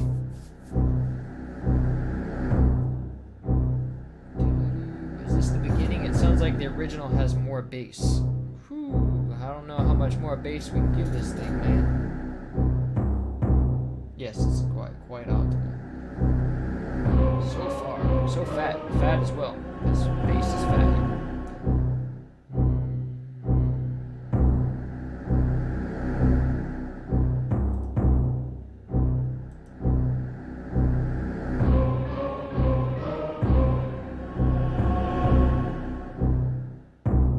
Actually, this should kind of be hitting peak almost all the time.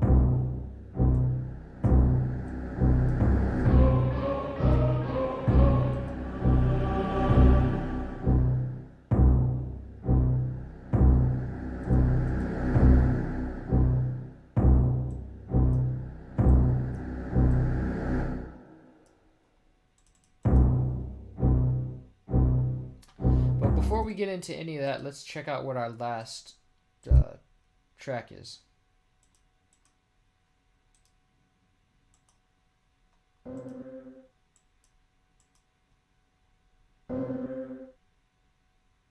Okay, so it's that choir stab again.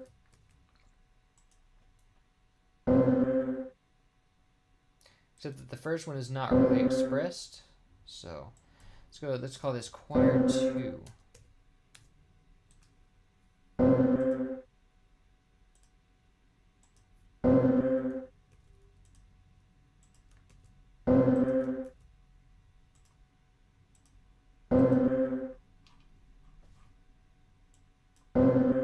Let's reduce this to 1, and it's going to go up an octave. There we go. And remember, this is going to be in octaves, and it's also going to be at channel 1. And then we're also going to want one at, why does it always, I think because it pays, here, let me quantize it. Now we need one for the orchestra hit. And we need to also put it to normal velocity.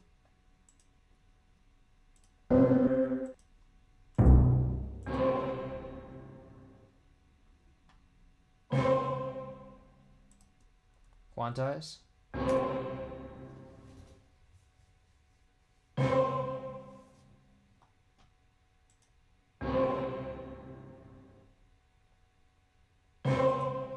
We can also probably make this note fade out all the way.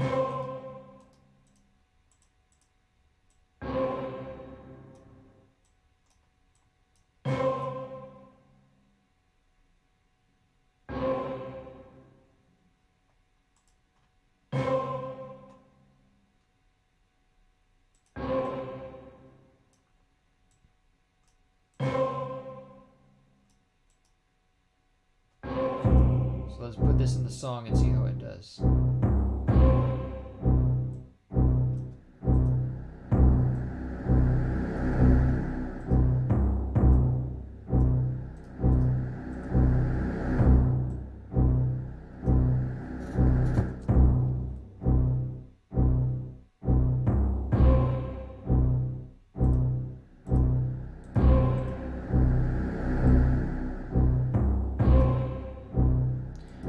This one's you're gonna want to make it quieter.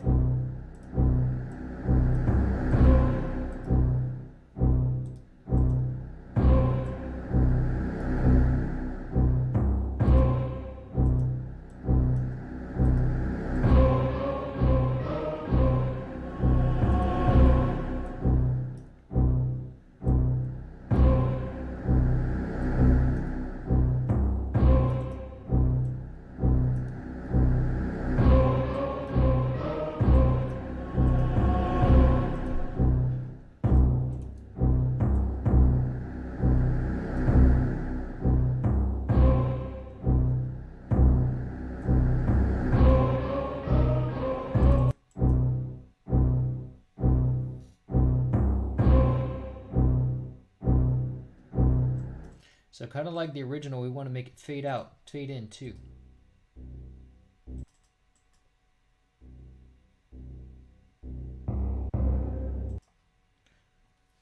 Now it starts out really low with just the bass.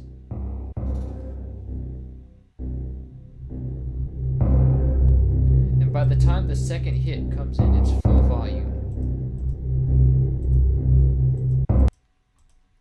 So what we want to do is right-click the master fader, create automation clip, and then we right-click at the point where we want it to receive full volume, which is right about here, and then pull it down to match. So check this out.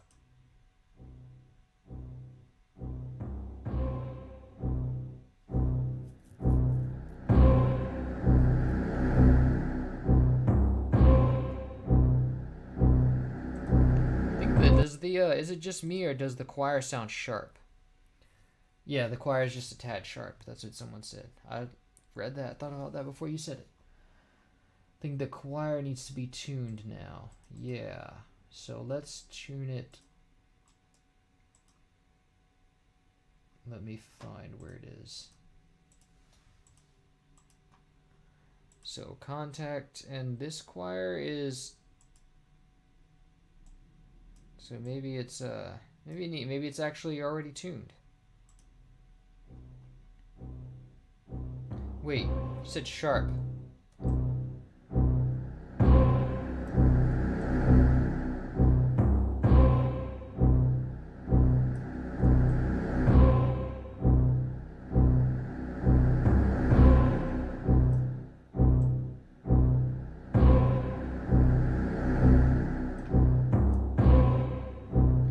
You know what this? You know what? Like, look, everything we've done, we've tuned to -60. So what that leads me to believe is that it's not us that's like out of tune. It's the song that's out of tune.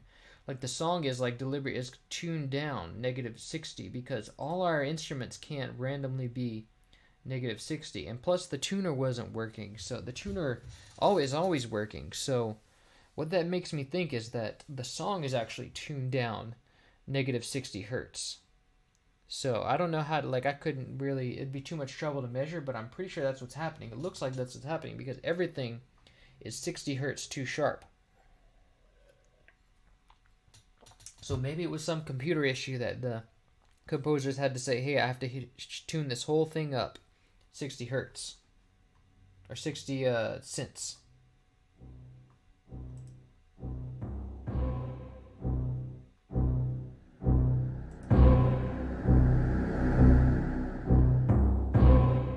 Yeah. Hey, you're like, wow. You're like right ahead of me because everything I say, I go and look into the chat, and I'm like, oh, you already said it. Wow. Okay, cool. So we are like in sync here. Awesome. I think the whole song is slightly detuned, especially when you get the low strings dialed in. The choir sounds weird now. Yeah. So maybe the whole song is tuned down slightly. Maybe the bass was so low that they literally could only process it 60 cents above normal. So maybe, like, if they only tune the bass down that much, obviously the whole song would be out of tune. So they tune the whole song 60 cents up. Sometimes they'll throw it off by so many cents just because. So maybe what that means is that we also have to tune everything up 60 cents. So that means this orchestra hit needs to be tuned up 60 cents. This is just the original, so we don't care about it. Also, the timpani needs to be tuned up 60 cents.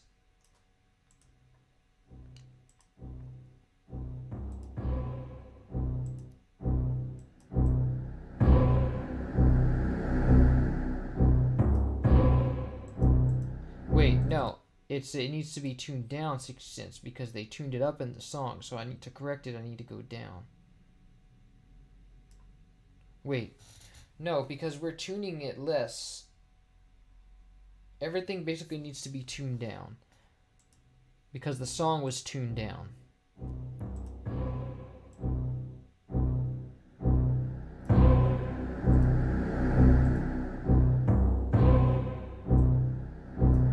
This is also not needed.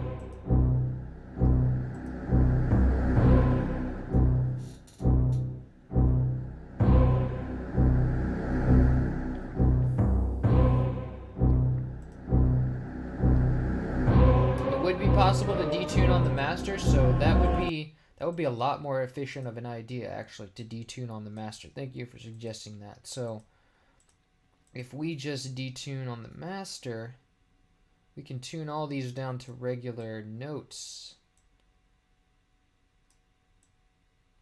And then just say, hey, we want this whole track to be detuned by 60 cents.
Okay, so that's cool. That sounds right. Now all we need to do is loop it.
What choir and strings are?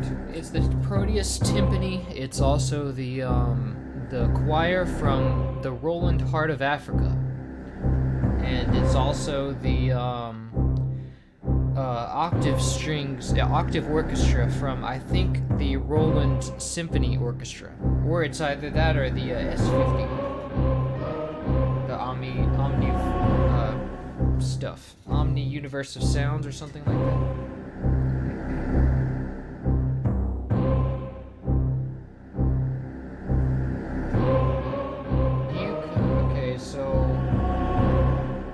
Question: do you compare these sounds using a graph program like Spec to make sure these are the right sounds? I do not. I compare them by ear. I think everything just went up. Okay, so maybe it is not working. Let's see.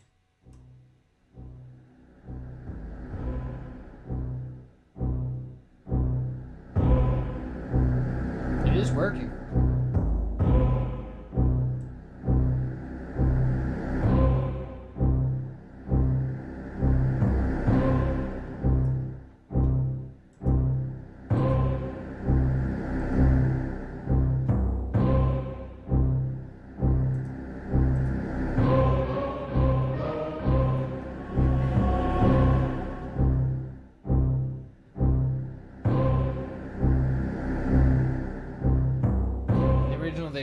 Gets only clearly discernible after 45 seconds. After that, it isn't all that sharp.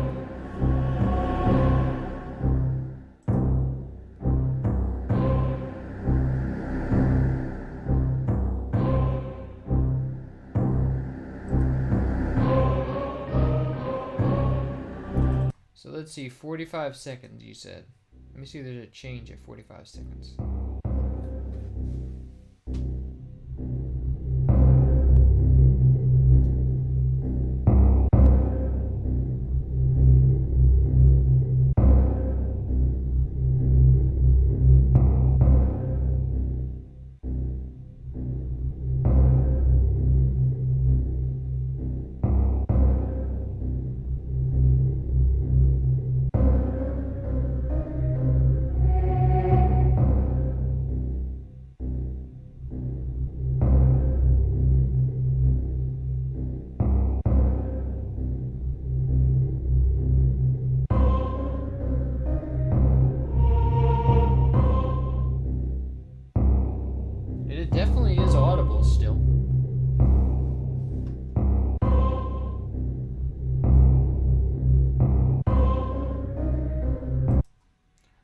I think it's fine.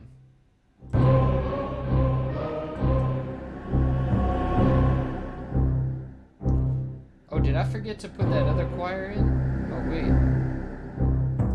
Yeah, I did. I forgot to put the second, change the octave.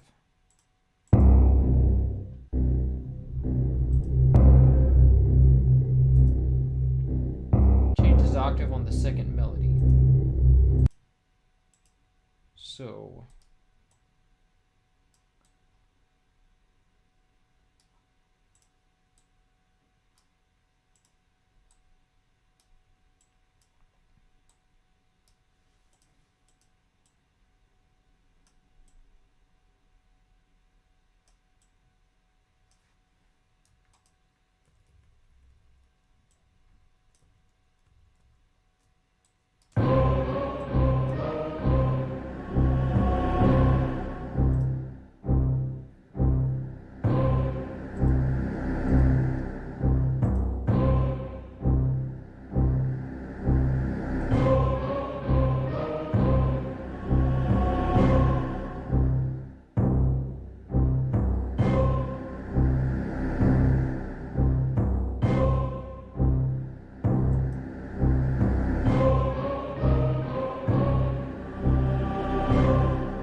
this choir, the timpani hit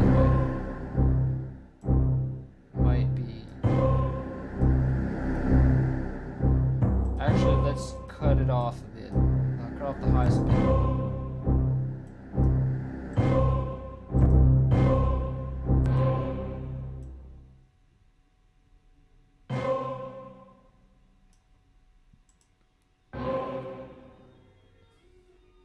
One second.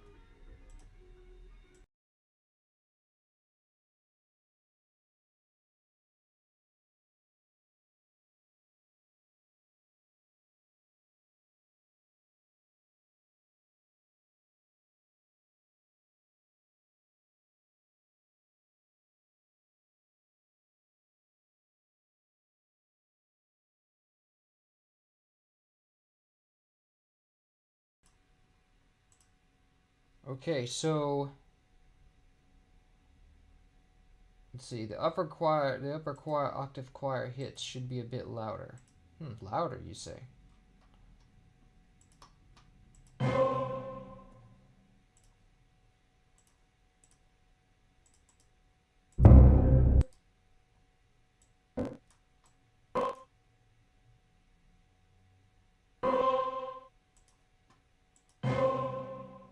Yeah, I see what you mean.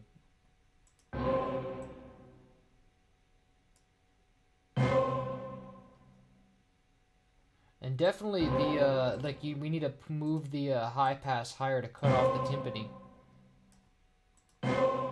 Oh, that's why it wasn't working, because I have a high pass on.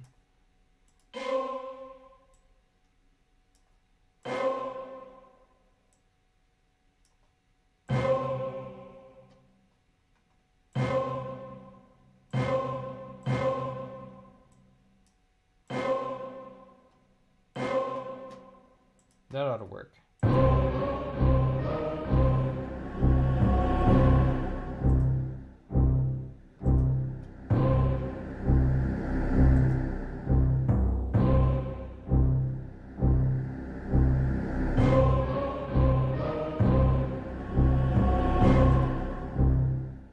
Actually, I think it should be the same one.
actually, I think we can kind of...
Now, someone said that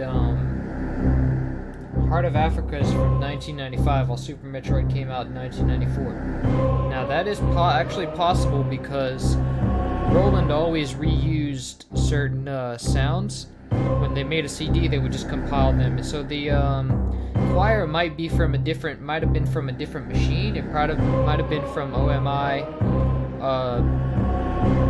Universal Sounds, and then moved on to the Heart of Africa CD later. But that's just where I got it from, is the Heart of Africa. Let me see when OMI came out.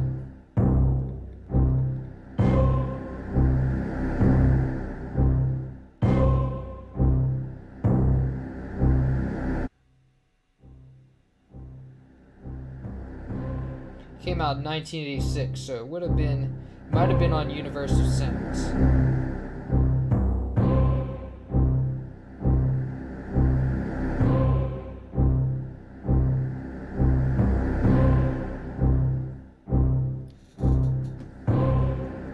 What headphones you're using? Sony MDR 7605 is the headphones.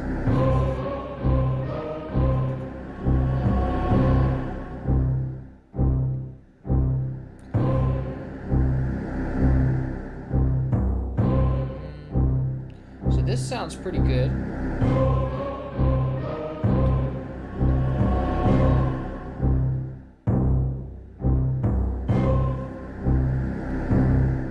So now I think all we have left to do is change our reverb. So let's change it to TSAR1.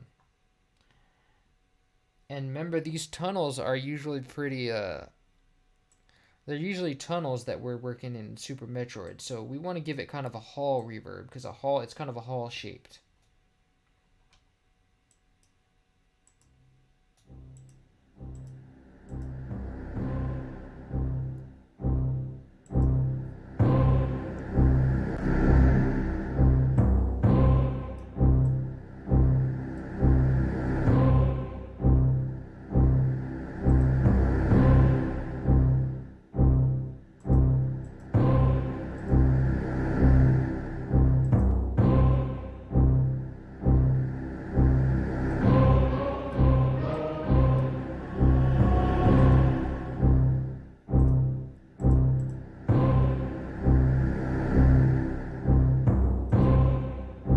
What's going to happen is we're going to start to see our bass kind of over ring, because what happens is there's a reason you don't want to put reverb on bass is because it kind of doubles up on the sounds, because there's very few frequencies in bass.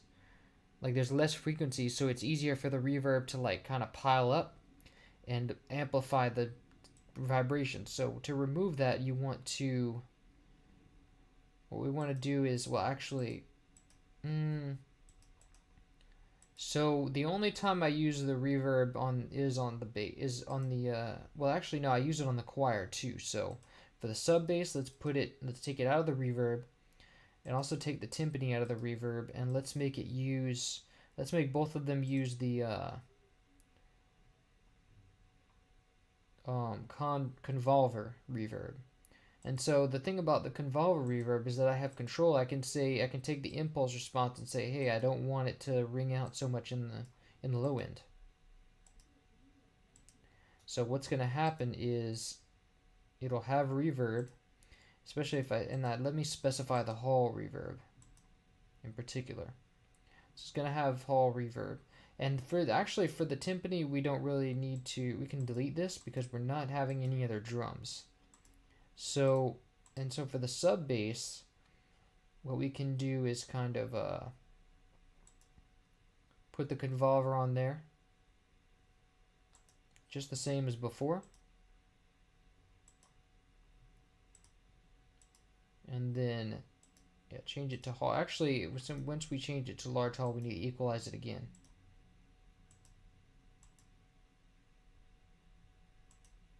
I don't know why it's not playing, but oh, it's because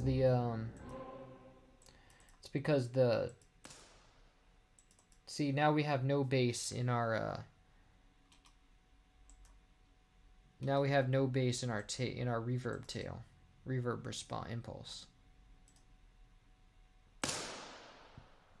So kind of what convolver does is it takes like an impulse response, basically a noise reverb, and applies it to the signal.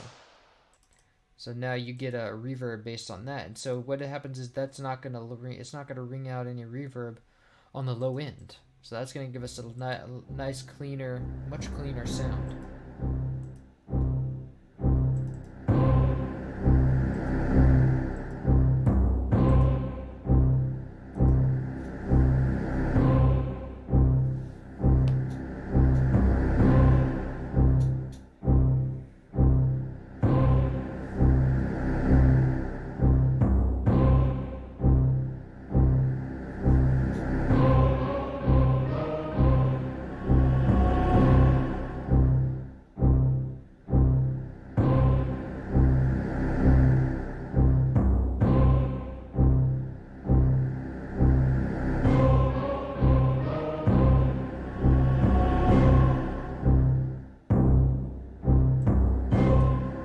Says the louder and higher choir parts seem to have a slightly screechy quality, which I can't detect in the original.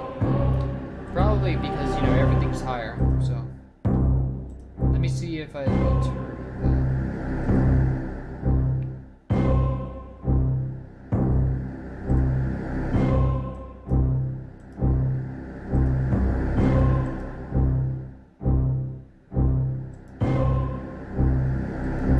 I do kind of want to remove that brass part.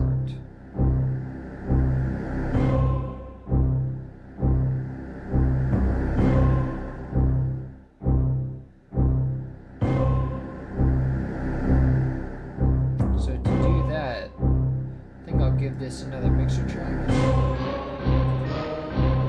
And put it into the board. There we go.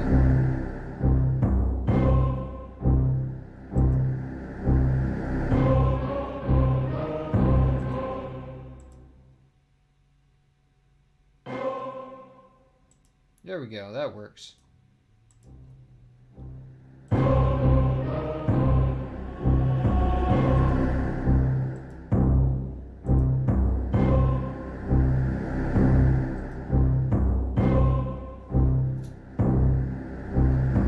choir is quiet. The bass and sub bass sound both sound a bit loud, or the choir is quiet. Okay, let's see what I can do about that.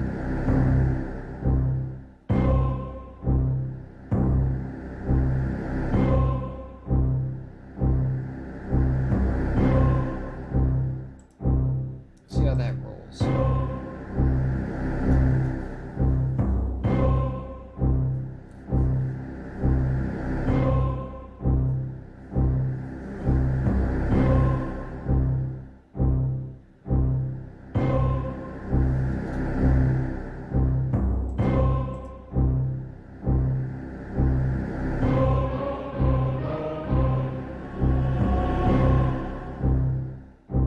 ought to do it.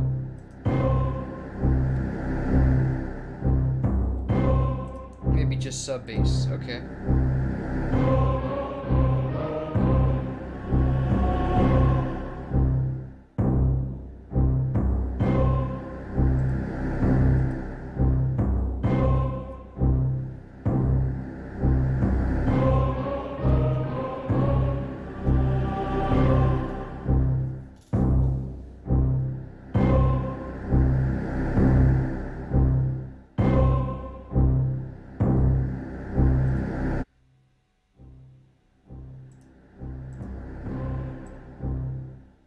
Kind of like the way it ends, just like whoop, you know. Let's see.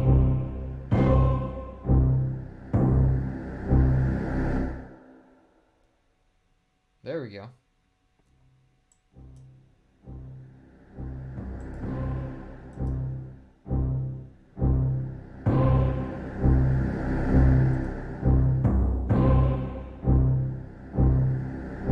Yeah, the pulsing beat is the bass, sub bass.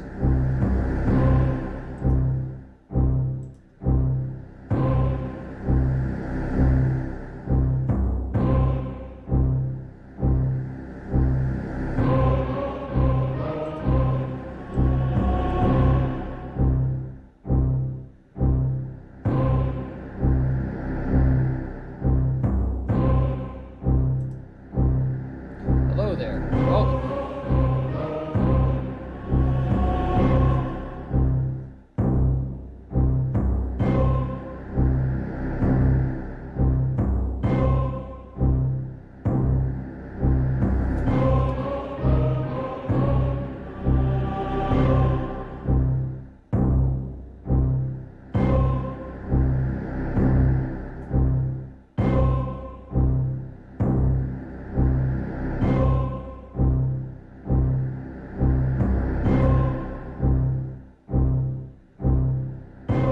Is that the Little Big Planet Earth right there?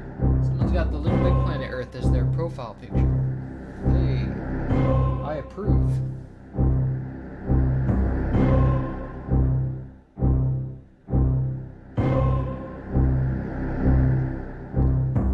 So I think that sounds good. I'm gonna listen to it in my speakers, which means I'll have to mute my mic, so you won't be able to hear me talk. Anyway.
How's that?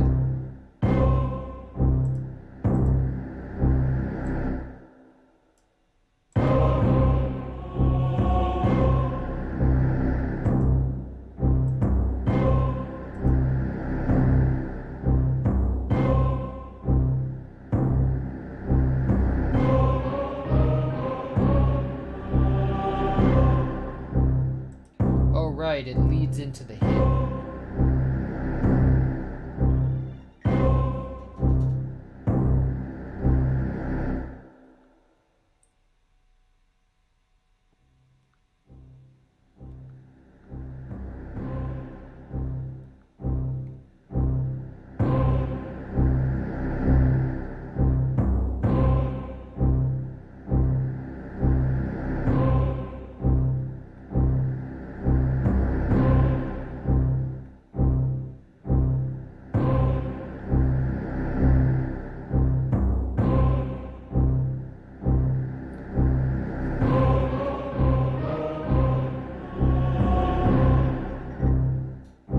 It should be perfect now.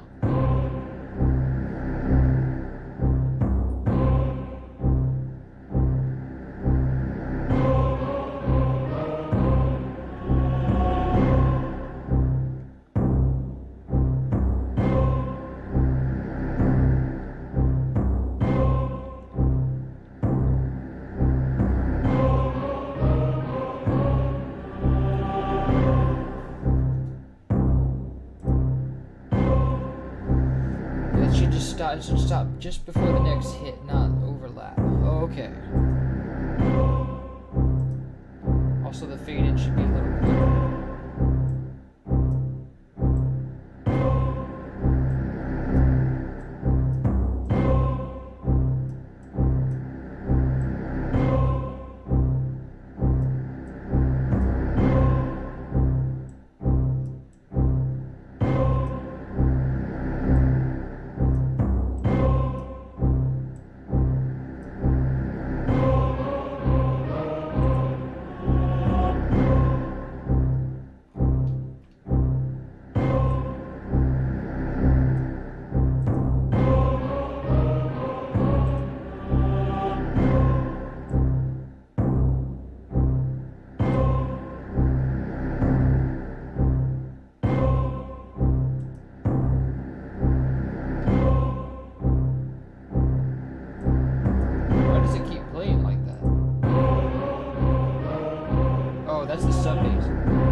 Okay, I was listening to the wrong thing.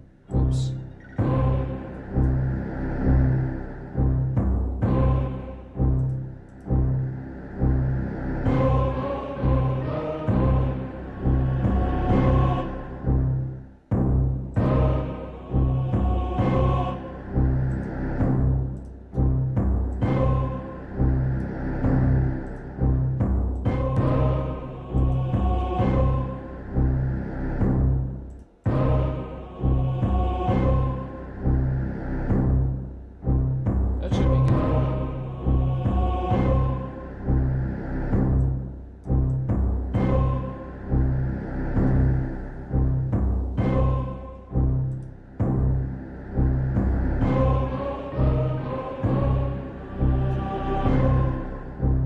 Perfect. Hey.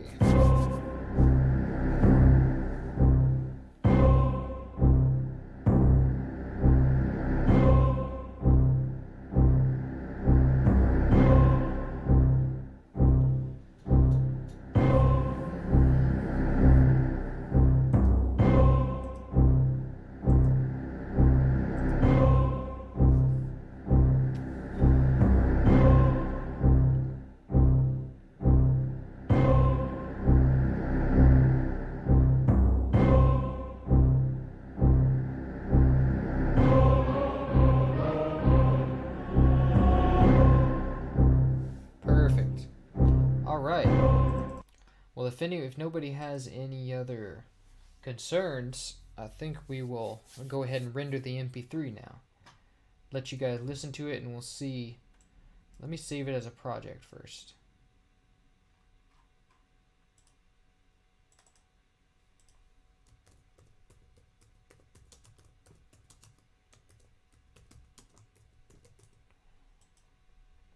All right. So now I'm going to go ahead and render the MP3 here, and you guys will be able to find it. I'm going to post the link after. And you guys will be able to listen to it on your own and see what you think.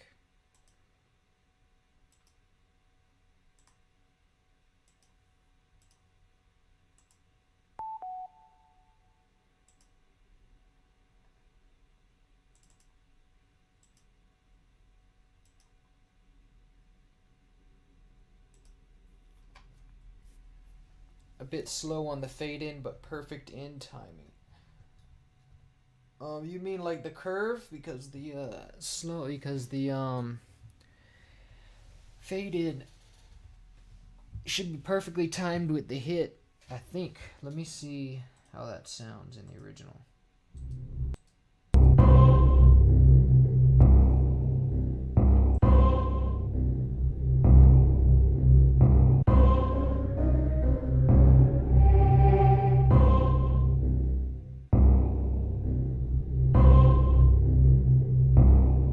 Reason to have everything higher, because the higher choir kicks in like trying to cut metal with a circular saw. Let's take a look at that after it make the MP3.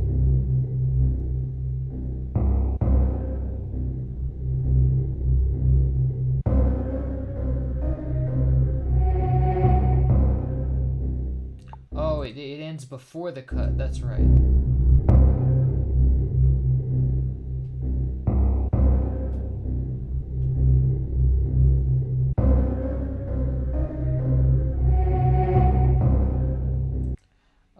It ends like, yeah, you're right after the cut.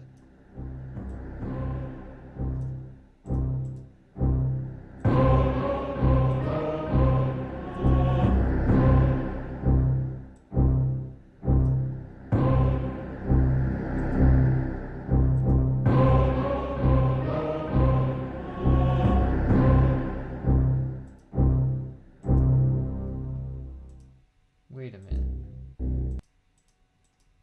And it is lower, like this is lower frequent, like the tuning is lower, definitely lower than this. So let me I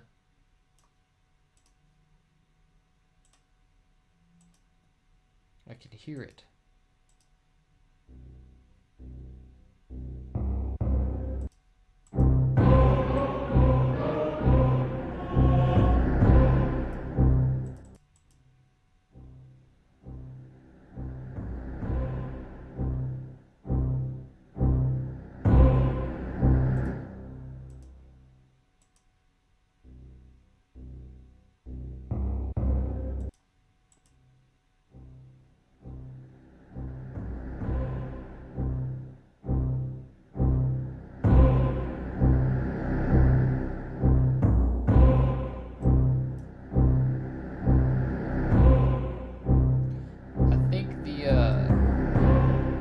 Wait, no, the choirs are so.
That's how that should sound.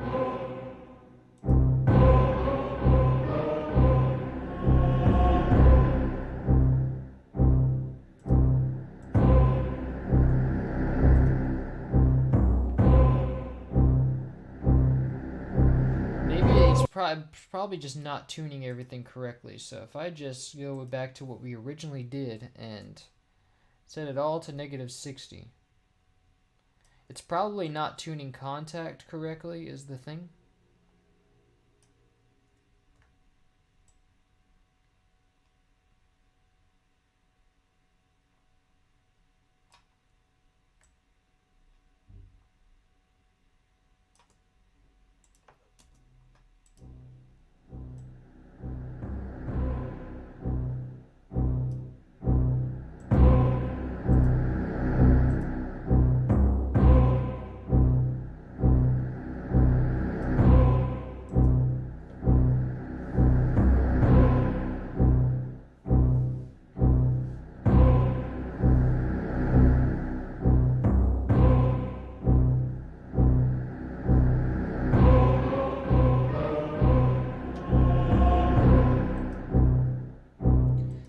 Choirs are still out of tune because they have to be more than that. Like, they're actually 22 cents out of tune on their own.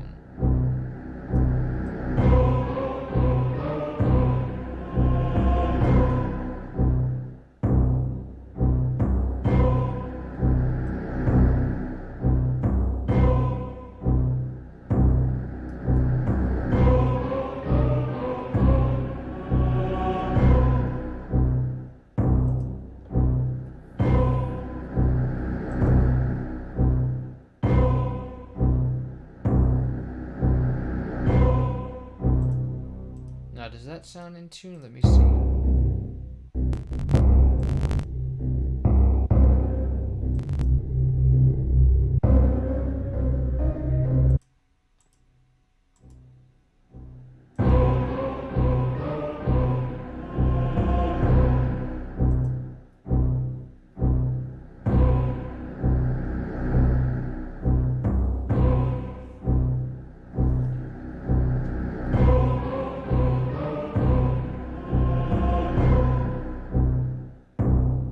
Still sounds like it's a bit out of tune.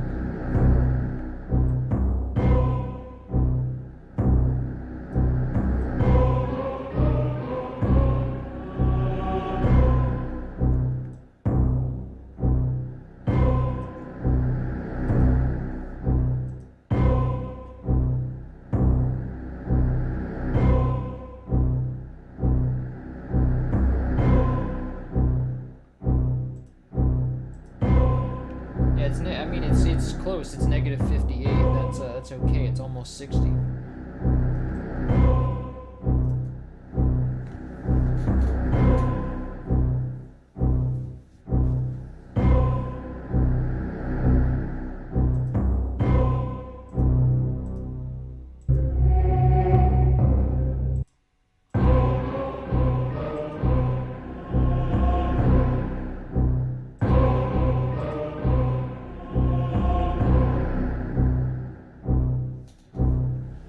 It still sounds like the choir's out of tune.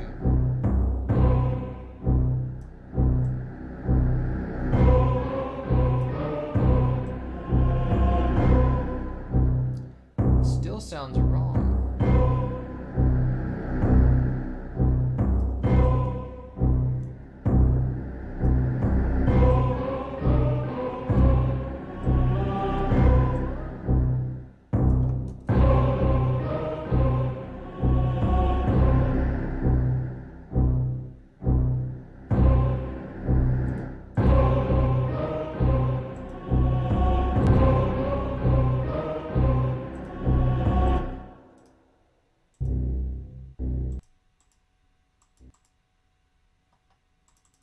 And it crashed again.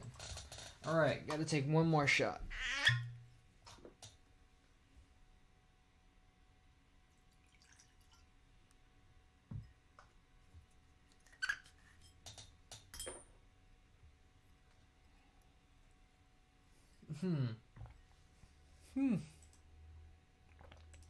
Ooh. Ah. Alright. So, listening for the tuning now.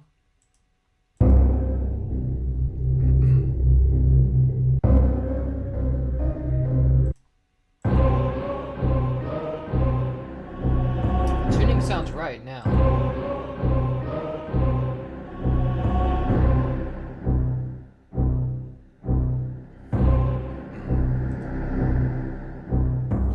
Cheers. Joined just in time. Hey, Kronko, nice.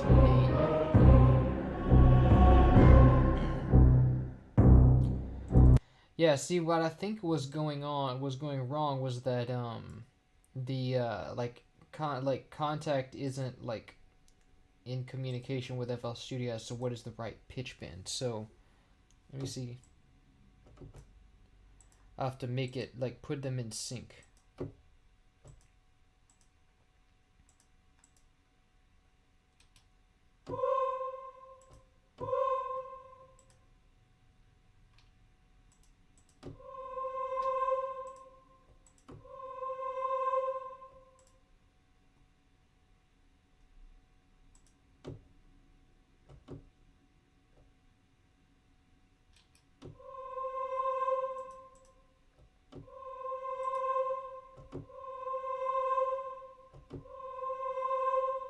So that one's pretty in tune. Let me put the tuner on the master actually.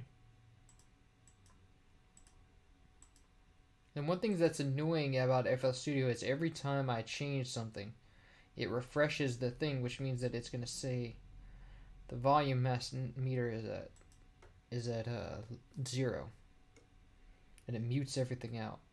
So let's put a tuner on the master. It's a little bit sharp.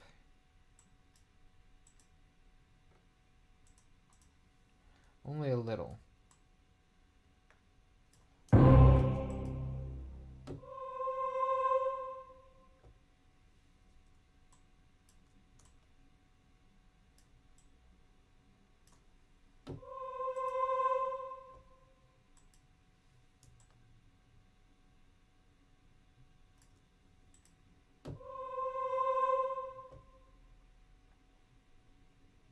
And then the first choir.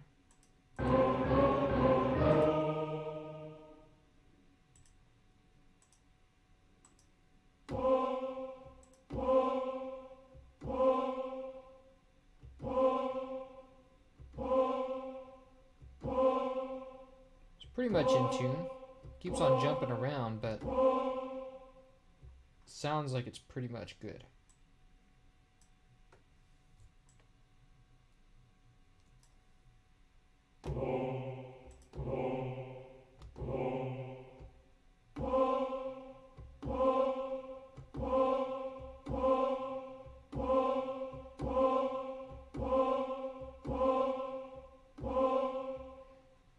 Hey, what I kind of want to do is want to try and tweak that envelope so that it's like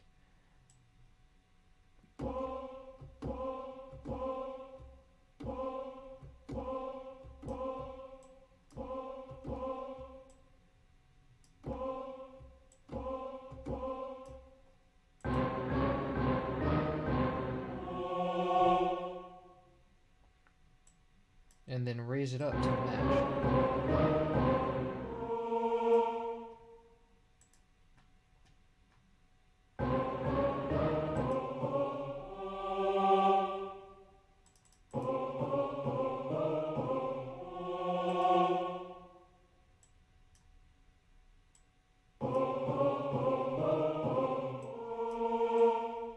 Yeah, because now you see you have that transient coming in from the choir.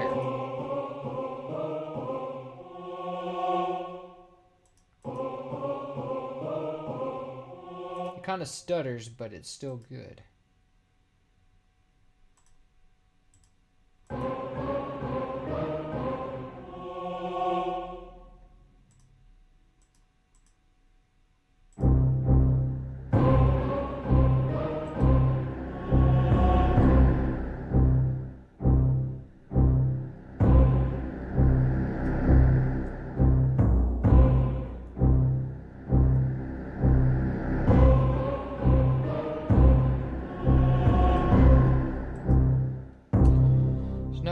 make sure is that, well, no, actually, this was always, okay, now I have to tune it again, because this was always on the wrong place. Okay, we're actually good.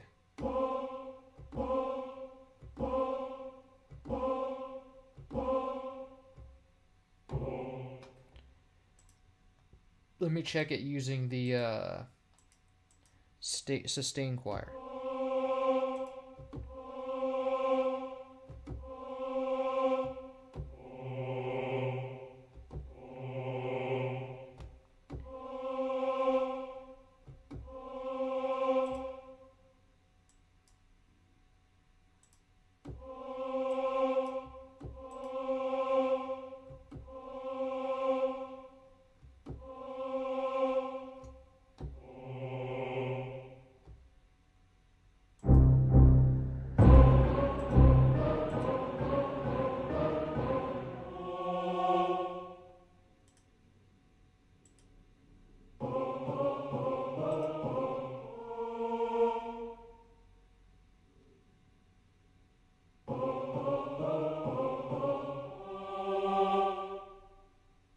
Sounds like it's, so it looks like it's 10 cents too flat.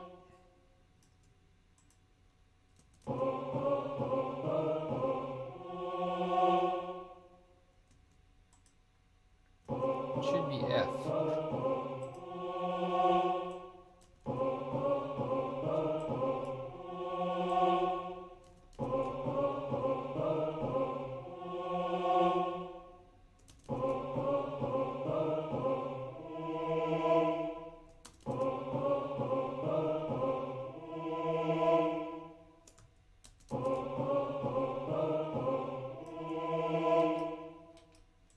Actually, let me put it to...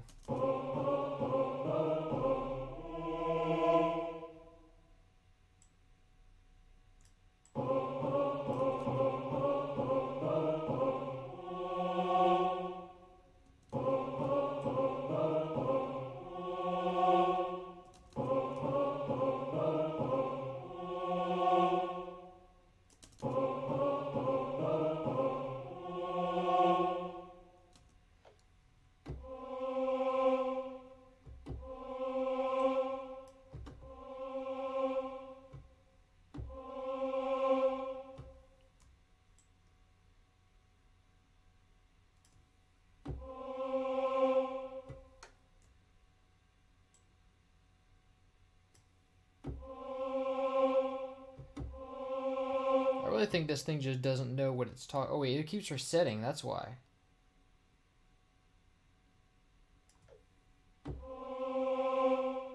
There we go. Now it's tuned. So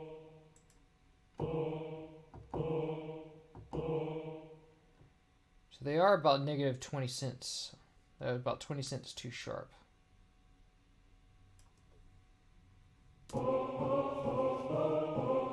Which probably means that this one is too.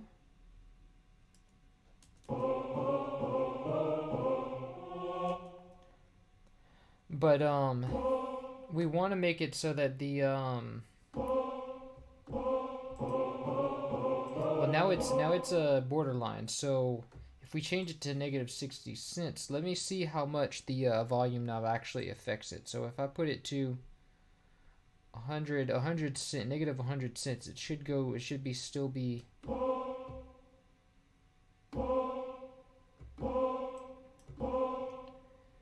see, so the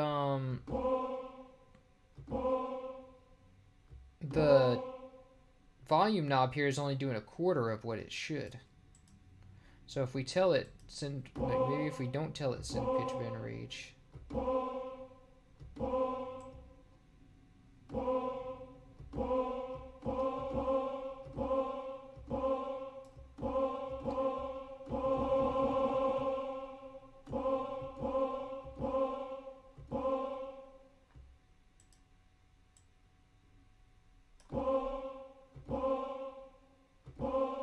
See, that's the problem here, is it doesn't reflect actual pitch. So maybe I'll just have to do all this manually.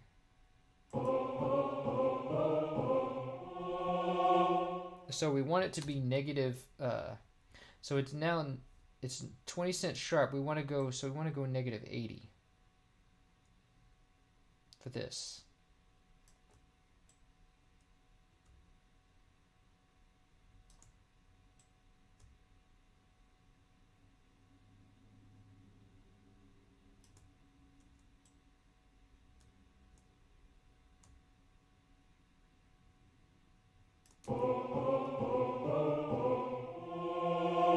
That sounds about right.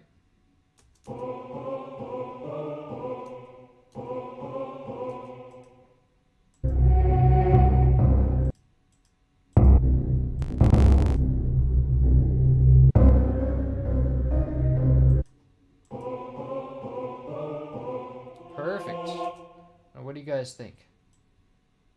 This one's still only not even 80.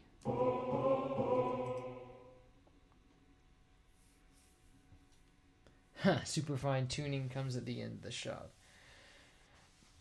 The squire sure is sharp, but the circular blade won't be after this. Oh, yeah. Joke. Haha.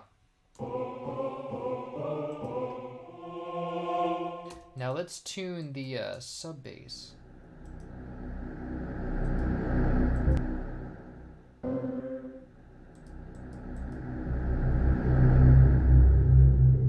I think the sub bass sounds good.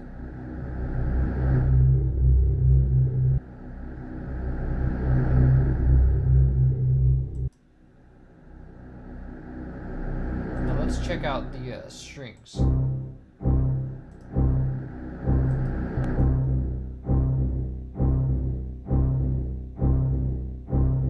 Good. Cool, so everything sounds pretty good now.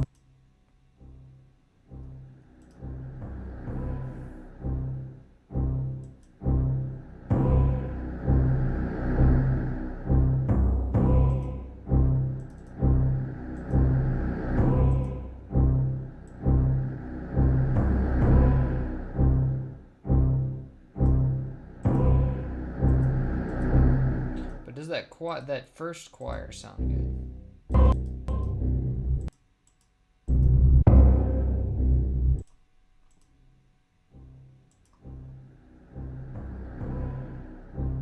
No, the first choir doesn't sound good.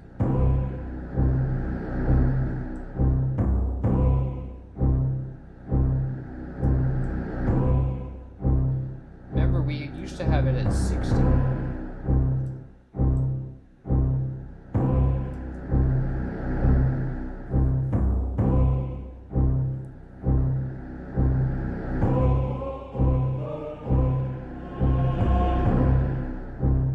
Okay, so 60 is the right spot. And I think maybe the octave orchestra needs to be at 60 as well. But this is all what we had it at before, so we're kind of going in circles.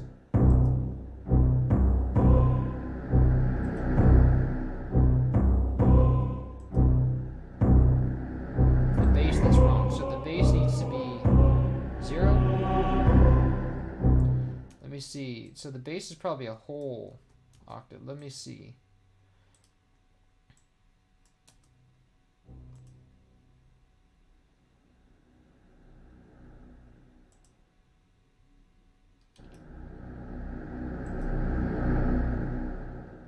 Clock, it's coming in at 2, but it needs to be negative 6.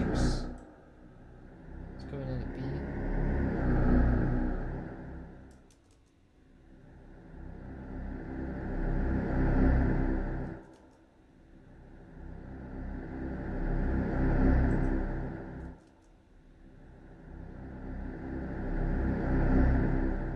So now it needs to be coming in at negative 60.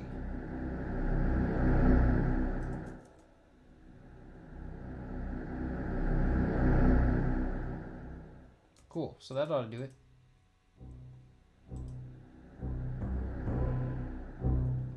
Yeah, we found the we found the right sample. It was just we needed to move the you needed to take out the transient. Or it's the bass on the beats.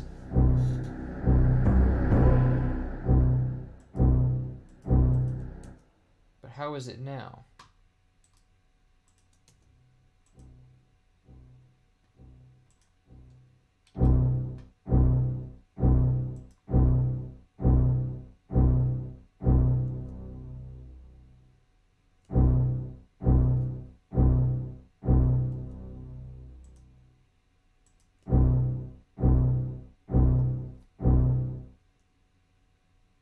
Doesn't seem to be working.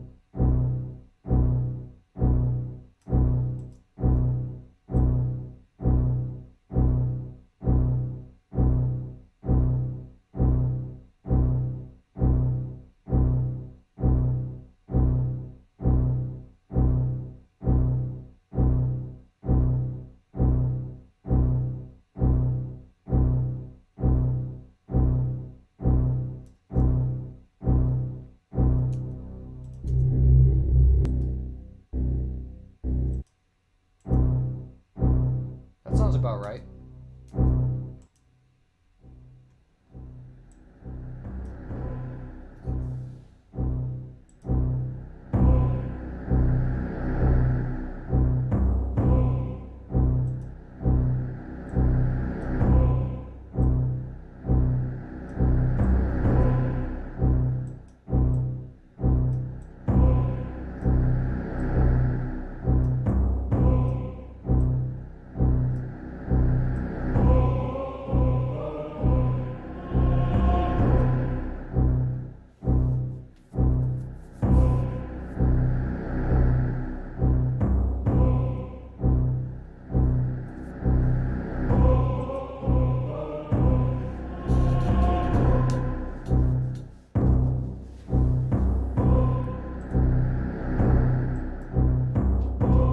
Yeah, I think the way it is sounds pretty correct now.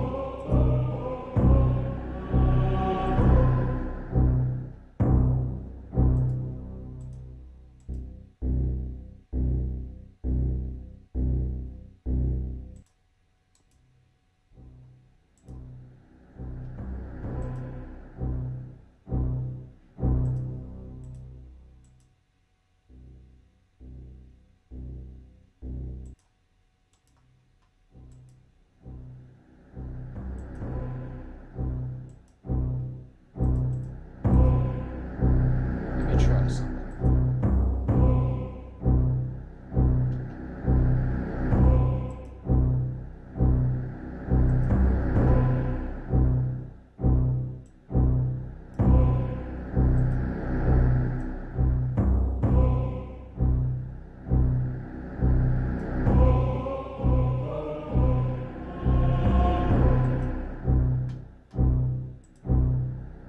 Sounding good. All right, we got one person signing off on it. I think it sounds good.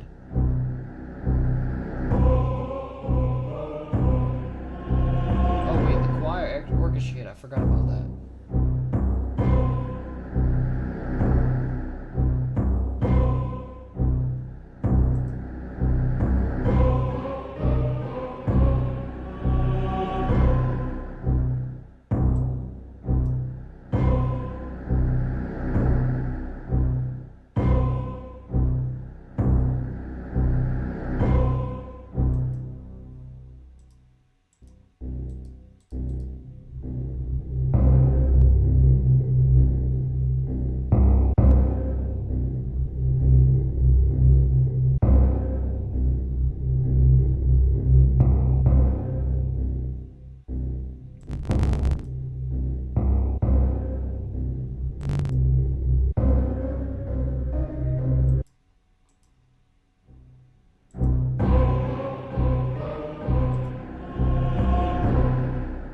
Perfect. That orchestra hit is kind of like just perfectly quiet.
Alright, so that sounds good to me. Let me put that as an MP3 and see what y'all think. So I'm going to save this project, export to MP3.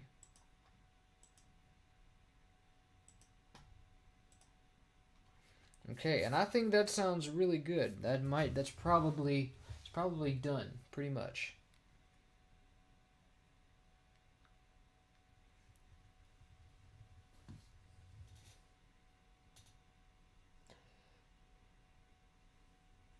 Man, this one, how long did this one take? This one is almost 3 hours, so we're clocking in at exactly 3 hours, so we should be good.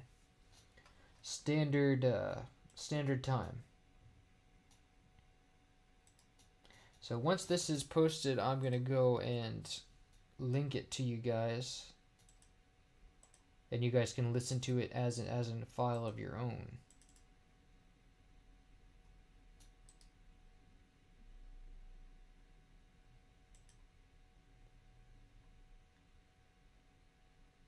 Any second now.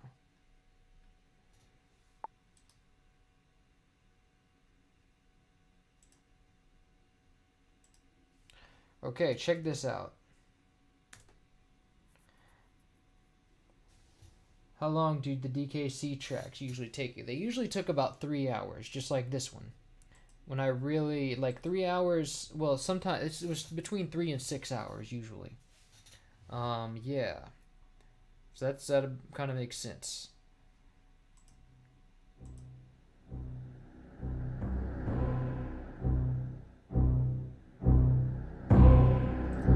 How low does it go here? Let's see. We have some definite sub here. Going all the way down to 20. This one right here. Going all the way down, I think the lowest here is -30, is 32 hertz.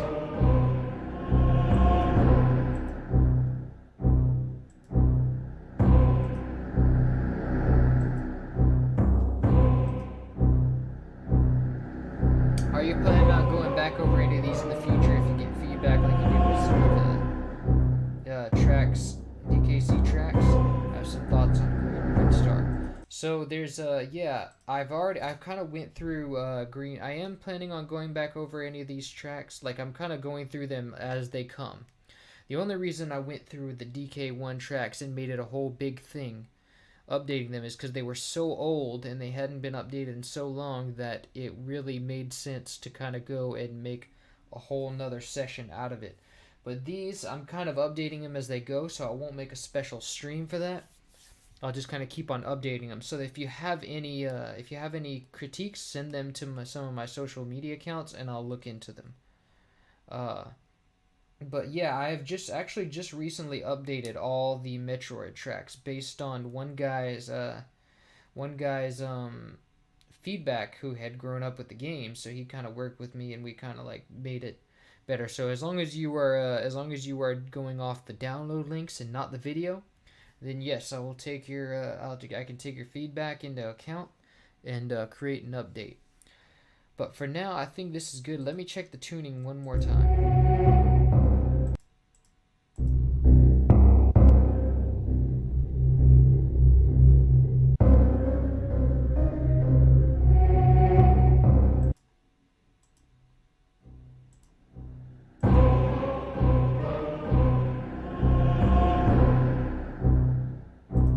Awesome, I love it.